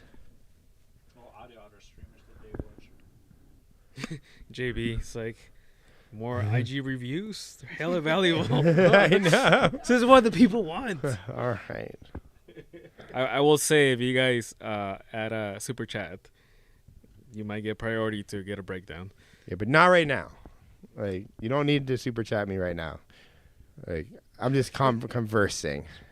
Influencer overnight likes how it is right now. So basically, with some structure. Yeah, like, I mean, these are like, this is what, number 7? 6 or 7 that I've done. It sounds right. Yeah, I think this is like I missed one. I can't believe I missed that one in Vegas. Now I'm like mad. I was just like, how? I was ready to just pull out the phone and record like all. I know. Do CrossFit over 40. I do. I'm 40. I did CrossFit today. I crushed myself today. I got a competition in September. How do we save our joints? Oh, like I don't have a good answer for that. Like, where's the fall event gonna be at? Fall event's gonna be here in St. Petersburg, Florida. Reason being is St. Pete is amazing, and November, December time it's cold everywhere else. It will not be cold here. It's great weather. Will be perfect here. Like, and I just love my town. Like, and probably gonna go to the country bar again. I'm gonna spend a noxious amount of money on bottle service. It's not a lot if you compare it to Vegas. But the cool thing about Ryan making the event here is that he knows a lot of the people. So, like, you get treated better just because he's with you. Yeah, like I like my city. Like, so, and the event will be open to everybody. It's not going to be a free event. I don't know what it's going to cost. It's free to the mastermind, my people that are in my mastermind and group coaching. It's free to them as an incentive, obviously, to be in the mastermind. But I will be opening the event. I have to like lock it in here soon because we got to start selling it because it'll be events are a hard sell. Like, people, I'm actually fascinated by when you say a live in-person event, like that people don't realize that they have to go somewhere. Like, it just fucking baffles me. That's why, like, yesterday, because I'm speaking this weekend in Virginia, and I literally put Virginia in the story slide, and people are like, where do I sign up for the event? And I send them the link, and they're like, yo, I didn't know I had to travel. I'm like, is this how you live your life? Like, you don't pay attention to any details at all? Like, this, I can't. Money Kitchen. I will say that the best way to keep doing CrossFit after 40 is not do as much CrossFit. I work out less now. I work out harder when I'm there, but I've gone from like 5 to 6 days a week down to like 3 to 4, and I feel significantly better. And TRT. And I take TRT. What is that? Hormone optimization. Legal steroids. Testosterone replacement therapy. Was it a drama that it's dangerous? It's not dangerous. People are just scared. Well, you like he does it on the medical supervision, so. Yeah, I am prescribed testosterone. I don't take more than is told of me. He's not natty. But I would not pass a natty drug test. Nor does it matter to you. Yeah, because the competition I'm competing in doesn't drug test it. But I mean, I'm open about it. I think I think lying about whether or not you take steroids is a bitch move. I feel like people don't disrespect you for it. It's like, oh, okay, cool. Nah. Sway said, the entrepreneurship stories are always a hit, especially different ways that you made money over the years. I love that. BMX DVD story. Thank you, Zach. I will appreciate it. Oh, Josh, again, the 99. You were Josh, reach out to me, man. Let's get on a phone call. Like, I owe you something. Like, just bring him on here. Yeah. I know. I want to learn some investing from you. Yeah, like we gotta hop on a phone call just to hang out. Let's see. TikTok versus YouTube boxing match. I would train for a fight. I would do a fight. Who would you fight? I don't know who I would fight. Brandon Carter. That would be an interesting. He's big. He's huge. He'll destroy you. He's so big. People don't realize how big Brandon is in person. No, I don't. And he's got those like street vibes. Yeah, well, like he's not afraid to pull a knife. There was one clip I was editing for him, and he's like, I feel very confident that I can beat anybody in the world except for like a trained fighter or something. But he's like, I can beat up almost anybody. It was just hilarious. But Brandon Carter is also very confident about everything. Yeah, like being a goalie. Being a goalie. That came from one of his live streams where we clipped it and it went viral. So I'm like, let's make a video for the camera. Being a goalie. But dude, I appreciate you, Josh. Thank you again for the super chat.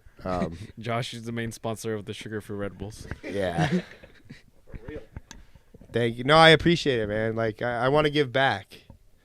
What is that? You say that you never edit videos in the app. How do I best learn to edit my videos and what stuff? I love, if you have a Mac, buy ScreenFlow. It's $149 one time. It is the easiest editing software to learn. It's like a one time every like 2 years because they do updates and stuff and they charge you again, but it's totally worth it. It's totally worth it. And just start trying to edit footage. Like, you just have to try. Like, CapCut is really good though. Oh yeah. Like, so if you're gonna use it. I've They keep impressing me, but like you just can't like edit on a phone fast. Like I remember what's the guy his name's escaping me, Aaron Sogi. He makes incredible videos. He's a huge creator. We talked for like a couple hours one day over Zoom, and he edits all of his videos in CapCut. Like, and he posts like 3 a day, and he's like, dude, it takes me like 8 hours a day. Like, I'm like, oh my God, like that's a lot, because his are, and he's like, the process is so slow, and I was like, yeah, I know, you're using your phone. Mm-hmm. That's the only reason I don't use my phone is like, it's not a scalable thing. It's like, in a pinch, it's great. Like if you're just getting started, it's amazing. But eventually you're going to need, like all the serious creators, they don't use apps. They have people working with them. Like they have people that work with them. They edit like MKBHD is one of the fucking hugest YouTubers. Like he's got massive computers. Like Mr. Beast is not editing with his phone. He may be filming on his phone because he likes the relatability of it, but he's not editing on his phone.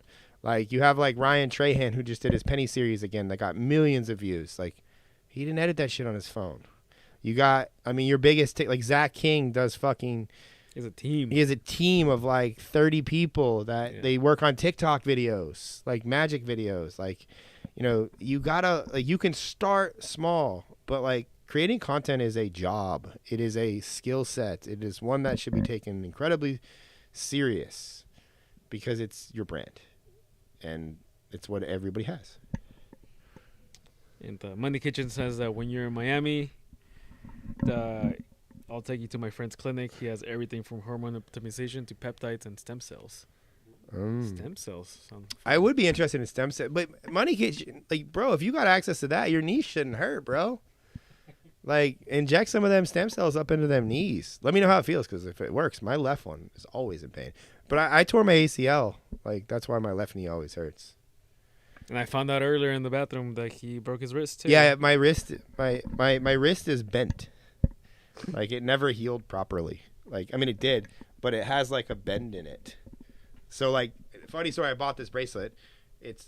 I did my wrist size from my right wrist just because it was easier for me to measure. I don't really know why. But my left wrist apparently is like 3/4 of an inch smaller than my right wrist, and I never knew that until now. And now that's why my bracelet's a little big now on this arm. Money Kitchen's afraid. Huh? Afraid of what? It's just a needle. Put it right into the kneecap. I really don't understand. Like if people being afraid of needles, like especially like for TRT and stuff, it's like they're the littlest baby needles. Like you don't need those harpoons. Harpoons. Zach says. Oh, thank you, Zach. You don't. Nobody annoys me, man. Like, I have started. Like, I have generally enjoy Wednesday night lives and my Tuesday mastermind calls because I can get really deep. We can celebrate his first super chat. This is an option. Ooh. Oh, it's just a comment. We're celebrating it. We're celebrating your super chat, Zach. Thank you. Yeah. And it's like I now I want to keep going to like 3 hours now because like I haven't done a 3-hour stream yet. We're about to hit that. Or like 20 minutes. I don't know. If people keep asking questions. There's I got a question for Fitzy. Actually, never mind. There was like a 3-hour time frame thing on the YouTube stream, but I thought I was going to stop at that time, but no. No, you can do 6 hours, 7 hours. Oh. You have an 8-hour like live stream. I know. Like not like maybe talking. Better to start earlier too. Like after 6, it why? Starts to be busy, like with your viewership, 6 till 11 somewhere. Like it's late. Brandon Carter told me that 8 or 9 o'clock is the best time for live streaming. Brandon Carter don't lie. That's why I did it. And I also I based the 9 p.m. start time off of the most popular TV show in America, which was Vanderpump Rules. Didn't they cancel it? No, it's just some break, man. They're coming back. They're never going to cancel that show. It's the show that celebrities watch. Like literally all the celebrities in the movies watch Vanderpump Rules because there's so much drama. Every time. It just gets worse. What is it about? It's reality TV? A bunch of Hollywood fucking weirdos. Like they look incredible to hang out with. I'll be honest. Like they look fun. Like and they just like I don't know. It's just like so and so sleeping with so and so, and then like this person they're almost gonna lose their bar, and like they're wildly successful, but they're just idiots. Like, sorry, but it's all the literally like, if you ask, I mean, Brad Pitt, what's his favorite reality show? It's like Vanderpump Rules. It's like the celebrities watch it. So like, to answer your question, because that's why I said, so if Bravo has probably done a lot more studies about when people pay attention, 9 p.m. That's why I started 9 p.m. I don't know if that's accurate. I'm just like saying from like going on early and long. You know what I mean? Oh yeah, I mean, but I mean, it's like, I don't know. Aiden Ross had. Ooh, can I even say his name? He had like 50,000 people watching him at like 2 a.m. the other night, like on Kick. Damn. Like, what is Kick? Like, I don't know Kick because I'm 40. Like, it's crazy. It's crazy. Did Sway PRP has a good question. Oh, if Red Bull went out of business, what would I switch to? So, I do switch off occasionally from Red Bull. Like, I do fancy Orange Celsius. I do like, when I worked at Lowe's in retail, I didn't drink sugar-free Red Bull. I drank sugar-free Rockstar. That was partially because that's all they had. And it was easy and quick to get that. Then go to the store and get Red Bull. I would probably say sugar-free Rockstar would be my next, like, chunk down. I don't like White Monster. Like, I know that's a big one for people, but I just tastes like cough syrup to me. Which one? White Monster. It's not that bad, but that guy started in the bodybuilding community. Like, if it fits your macros, I don't know why. It was always a hot they're thing. all calorie-free, so all of them fit your macros. Nicholas Rodriguez, second time he mentions Jackson Steak Frites. What is Jackson Steak? I don't know. Yeah, where is that? Reston Town Center. Is that in Virginia? Oh, that's in Virginia. Okay, Jackson Steak Frites. Okay, I guess so. The Reston, Virginia is where we're going for the event this weekend. We got to do it. Like, second time he says. All right, I'm going to give that a whirl. And next week you can ask me if I had it. Luis, remember that. You're a foodie. I mean, steak fry sounds amazing. Nick said orange sugar-free Monster. I have not tried that yet. So. Nikoi Pot says, is each client's viral breakdown different, or do you all have some base questions you start off with? I would say they're all different, but they all kind of, they're like the similar themes. It's like we start with the structure of the questions of like relationships, cars, what's your work history and stuff, but they all have very individual answers and everything just kind of flows from there. The key to a viral breakdown is the supporting questions. It's not the surface questions. It's getting them. It's like digging into the questions. Like, when they say something like, like I homeschool my kids. It's like, oh, well, how much does that cost? Can you break that down? Like, how does that break down? Or like, how many hours do they go? Like, it's when you really go deep, you start getting the passion out. And that's kind of, you have to know when to keep pressing the button to see how far you can go.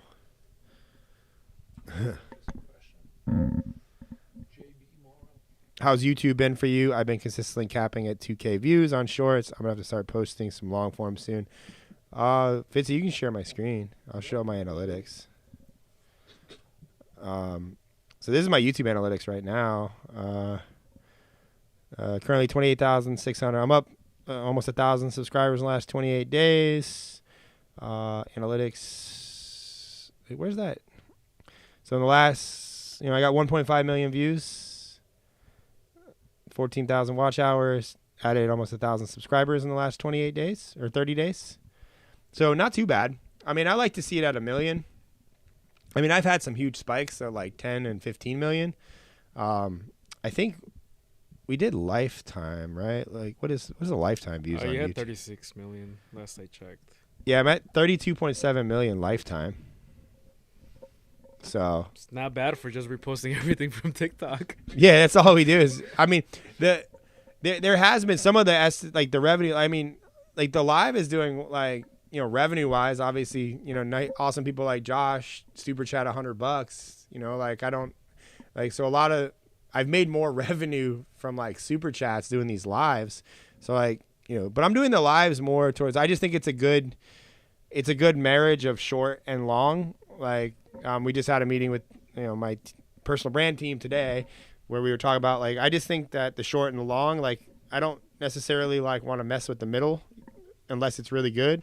I mean, Fitzy has some ideas, so I'm gonna let Fitzy do what Fitzy does. I have strong opinions. I know, and I'm gonna let you work on those. Like, but it's, yeah, that's like, I don't know. Like, I just feel like the streaming is like some of the most successful people on the internet are gamers. Like when it comes to stream, and they stream and they just talk and they play games. They don't even edit. Like, and that's kind of what I like. There's certain people that I'm not going to say their name because I know I'll be censored. But he's on Rumble, and he recently got out of prison or jail. Like he gets like 500,000 people watching him talk. Like if I can get 1% of that talking, I'm gonna fucking make a lot of money from it. So that's the way I look at streams. And I think it's more challenging. Like, and it's like, you come in and it's like, I mean, yeah, there's 22, 23 people here. Like, it's like by nature, this is a small room, and I'm still going, so it's a hit to the ego when, like, I just showed you my analytics. I've gotten 32 million views on shorts, and I'm here with 22 people. Like, that's like an ego, like, but I know that number will continue to grow. So fun news. What's that? Fun news. The live stream last week. I know we made some money from the super chat and stuff, but estimated ad revenue is $142. What is it? $142 from ads. From the live stream? For 355 views. But is that kind of the super chat? No. Oh wow. That's huge. It is like $20 is your wow. revenue on live streams if you have them as running as live. Later. Oh wow. So it's way better than TikTok. So yeah. So I mean, I'll keep sharing my YouTube stuff if you guys want to see it every week. Like, I'm very transparent with my numbers. Like, they're asking for your Instagram. It's Luis, ITLUIS. Yes. Drop it in the chat, Luis. $8.40 CPM. That's pretty good. Is that more than like a regular long form video? Huge. Like, I don't know, it might be similar, but for the small amount of views. Yeah, I also. There's one with $20. You have to check it out. It's either the money one or it's the other one. Either one of them from the lives is $20. They can hear you, right? Like, it's to a degree. Oh. Too short. I need to set everything up. Yeah, we'll get. Like, we're working on the setup for Fitzy. Like it's like, but the live streams, like I don't know. You're getting arrested video. It's at almost $70. It's at 69 right now. That's crazy because like we just monetized and like $70 in the shorts in less than a month. Some of the shorts are paying decent. Like I wish they were there for the initial 10 million views. That would be nice. We would hire 3 Fitzies. Yeah, so there's been there's been ads playing throughout the live. Yeah. I didn't know. Yeah, it like gave me a bar, and I'm like, I didn't know that. There was a Golden Goose ad that popped up. Oh, that's dope. That's crazy. Yeah. But you still have to activate some stuff, I think. There's a couple more things that we need to do. We might do some Golden Goose giveaways. Wait, don't quote me on that. Are you buying them? Don't quote me on that. YouTube is buying it. YouTube is buying it. Influencer overnight. This is a Fitzy question. Does YouTube promote your live to random people, or is it just on you only to promote it? It shows up in the search if the SEO is made. Yeah, it shows up in the search if SEO is done properly. Yes and no, depending on how the engagement is. What about when we're live? Do they show it? If there's a lot of engagement going on, so if they hit that fire emoji or the 100, then the chances are like higher. So we need to be like active. Fitzy said if there's a lot of engagement. Like, I mean, I have a pretty engaged chat though. Yeah. Like, I appreciate you guys being engaged in the chat. Oh, we had a super chat question from It's Brandon. Oh, he just. Thank you, Brandon. Yeah, we totally missed it. We totally missed it. I went on a tangent. Fitness clients versus real estate clients. What's your favorite to work with or the easiest to work with? Great job on live, by the way. I love your shit. Thank you, Brandon. I don't necessarily. I mean, we work with both. I mean, real estate clients are harder because they have a harder time trying to show their personality, in my opinion, because they're so used to selling when it comes to real estate. It's hard for them to kind of get out of that bubble, but fitness people are kind of used to talking about, like, fitness as a whole is usually their passion. So it's easier for them to transition into the hobbies and interests because, like, fitness is technically an interest and a hobby for people. So, I mean, I don't say one is better, but I mean, real estate clients tend to make more money. I will say that. But I mean, we have a few unicorn fitness clients, like the greatest client of all time, Brandon Carter. That's what he called himself in the chat. Oh, he is. So, but yeah, it's hard to say. I mean, but I don't necessarily look at people like I try to look at them at their niche. Like, it's like I look at them as people. Like when we're taking on a client, I'm analyzing the person, not necessarily what they want or think they want to talk about. It's like, charisma. Like, do they have stories? Like, can they storytell? Can they, how do they look? How do they present themselves? Like, do they get passionate really easily? Like, do they have thick skin? Like, these are the things that, like, you look at, because it's like if we do our job right, they're going to get millions of views. Yeah, and one thing and this is hard to, like, see right away, but one quality that Brandon has specifically is, like, he trusts us to, like, have his best interest. And he's very verbal about it, but, like, he just says, like, I trust you guys to just tell me what to do. So it doesn't matter what industry they're in. Like, if the client trusts you and they let you know, like, they're going to be a good client because you can get them to talk about other topics that is not their niche, and they'll trust you that, like, it's in their best interest. That's the thing. It's also, too, like, certain clients show up. Like, Brandon shows up to film. Not all clients do that. And I say show up, like, Brandon spends $14,000 on clothes just for his filming session. I don't expect everybody to do that. That's just, he don't fuck around. Yeah, so more people got to be like that, just, like, ready to perform. Yeah, I don't want to say that you have to spend a bunch of money, but, like, you have to care. Like, I think content has become a commodity for a lot of people because they're like, oh yeah, I just film a little bit and I just give it to my editing team and then they post it. And it's like, yeah, that's why your views suck. You don't give a shit. Like, you have to care. The best content creators care. Yeah. But I guess to give them a real answer, fitness versus real estate, which one is easiest to work with if you had to only pick one? I think fitness, in my opinion, would go viral quicker because fitness is more broad than real estate. So I would choose a fitness client over a real estate client. All right, that's a good choice. Just based on sheer, like, fitness is like one of those niches that, like, everybody's out of shape, like society as a whole. So everybody needs fitness, So it's like those videos, if delivered properly, specifically nutrition too. Like, I think anything food or nutrition related gets far more views than workout related because people are less, like, it's easier to, like, kind of eat something than it is to go to the gym.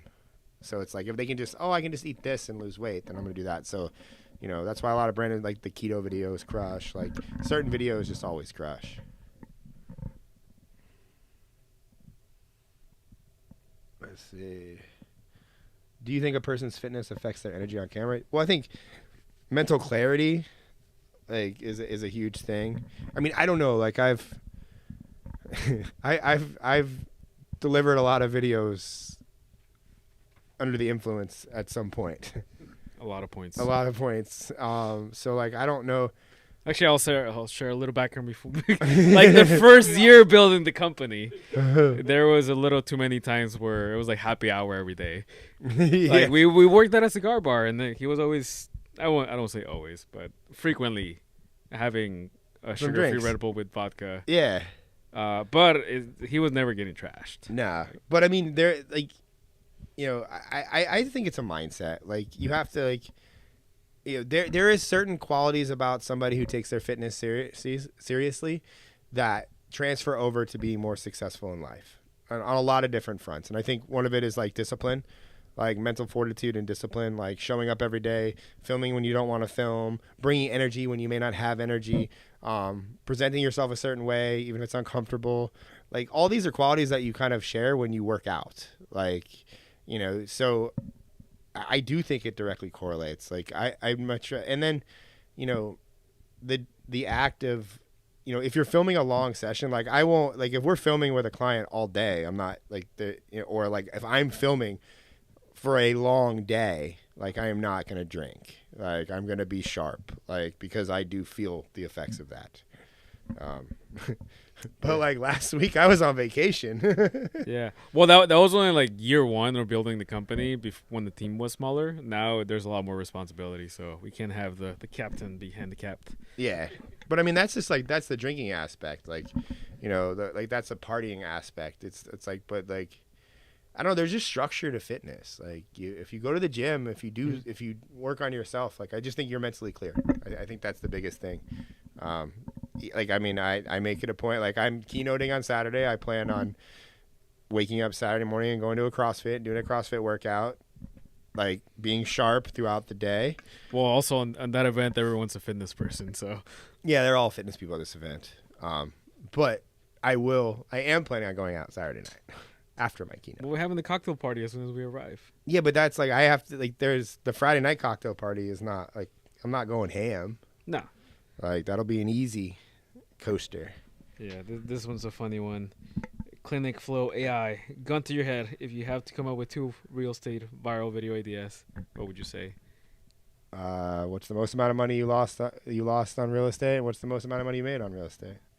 As long as you are detailed and you deliver it well. Like, we have one with Pineda's doing well right now. But I asked them that same question. Yeah. Or like, what are some things you can do to add value to your home? Because a lot of people are homeowners. That's good. Hey. How do you set up effective background or space for filming? Is this critical for branding? I don't think it's critical for branding, but it's like, you know, it just adds to like the overall look, to the feel. Like, you know, I don't think you have to have shit like this. Like, this doesn't soundproof anything. It's more for the look. Still need something in the middle though. Yeah, I want to get something here. What should we add? Oh, that's a good question. Guys, what should we add right here? Well, let them get you guys like an Amazon link or something. Yeah. You just buy it. Like, I want to put something here, but we don't know what. Like, but Clinic Flow, like, just, you know, I just thought this lamp was cool. That's why I bought it. The laptops mean something to me. Like, I made videos about them. You know, this is like, I removed a foam and I just put stickers here just because I like stickers. And then we did recently add the TikTok plaque. That was Luis's idea. He bought it or got it from TikTok. Shout out to them. TikTok gave you the plaque. But he had it on the corner over there, just hidden away, like never in the background. Yeah. So I'm like, I feel like we should put that in there because it's recognizable, at least the logo. Nicholas said, you ever see yourself getting into the marine niche, boats and stuff? I asked because I have a widget fiber system. It flushes your engines at the touch of a button. It would be, I mean, people love boats, man. Just make videos about boats. Yeah. One idea is like 300 Red Bull cans arranged as something. I said something similar. Like, I just want to cut half of the cans. Yeah. Just, like, put them all, or maybe just make these squares, like 1 or 2 full of them. I just don't, like, that just seems like a lot of work to do that. If somebody does that and makes it so I can mount it, I would not be opposed to that. Or if someone can get us a Red Bull fridge. Yeah. Yeah, a Red Bull fridge, a smaller one, not a massive one. A Red. I don't have one back here, but there's a Red Bull fridge would constitute me to get on the phone and help somebody with their business. I will say that. There was literally a cable right there. You can move whatever. What? Everything here is everybody. Yeah, you're here now, Fitzy. Influencer, I said viral edits neon sign. I thought about that, but I feel like that's just, nobody really knows what viral edits is. Not yet, but like we also don't market the company aggressively. But I also don't necessarily, like, if this says viral edits, does that mean that I am now limiting myself to a editing podcast? I feel like we should have like sponsors, like have the wall. Yeah. Like Golden Goose, just be like, put my shoes in there. I would love Golden Goose right here. Like, yeah, a few like shoes. I thought about like hangings, like my stuff, like, you know, like making things like put my camera body here, put like the tripod here, but that still gives the vibe that it's like camera, video, like, camera stuff. Like, I don't know, something will go. Josh says he'll buy you a Rockstar neon sign. He will prefer a Red Bull one. What up, Shannon Toe? What's up, Shannon Toe? I don't know what that means. All right, we've gone for 3 hours. So I think I'm going to wrap it up. LCD screen? Wait, Clinic Flow says I have a Red Bull fridge to send you. What? All right, can you send me a picture of it on IG? Just Why are you complaining? Why are you asking for details? Just send them the address. Okay. Send the location. Shoot me a DM. I will send you I'll send you a location. Gavin, I said a shoe wall. Shannon, there is nothing about viral edits online. Like, because you can't. So I'll tell you why. You can't just go online and apply for an American Express black card. That's how I treat my company. And also, it's because I've never needed clients. It's always been word of mouth and referrals. So it's like if I put a website up, I'm just going to be overwhelmed with inquiries, and it's going to stress me out. Nick Rodriguez said, kipping or strict pull-ups. I do both.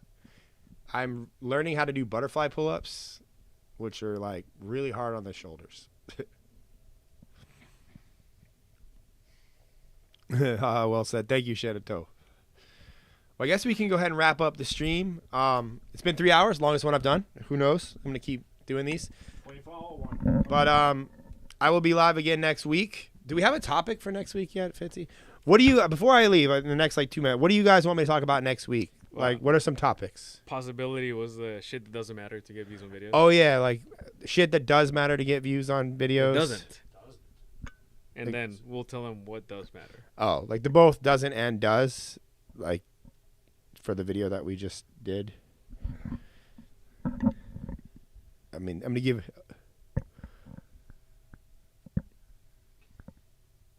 Carlton said I'm reviewing all my retention of my videos, and I was the highest retention is me dancing. Guess I need to start dancing. I mean, you could. Carlton, we're going to work on that in the master way. Oh, Carlton. Butterfly is what tore my shoulders. Yeah, you got to be careful with butterfly pull-ups. Well, that's going to be it, guys. I appreciate everybody being here. I will see you guys next week from 9 to 11-ish. Ish. So I'll see you guys later. Have a good night, guys.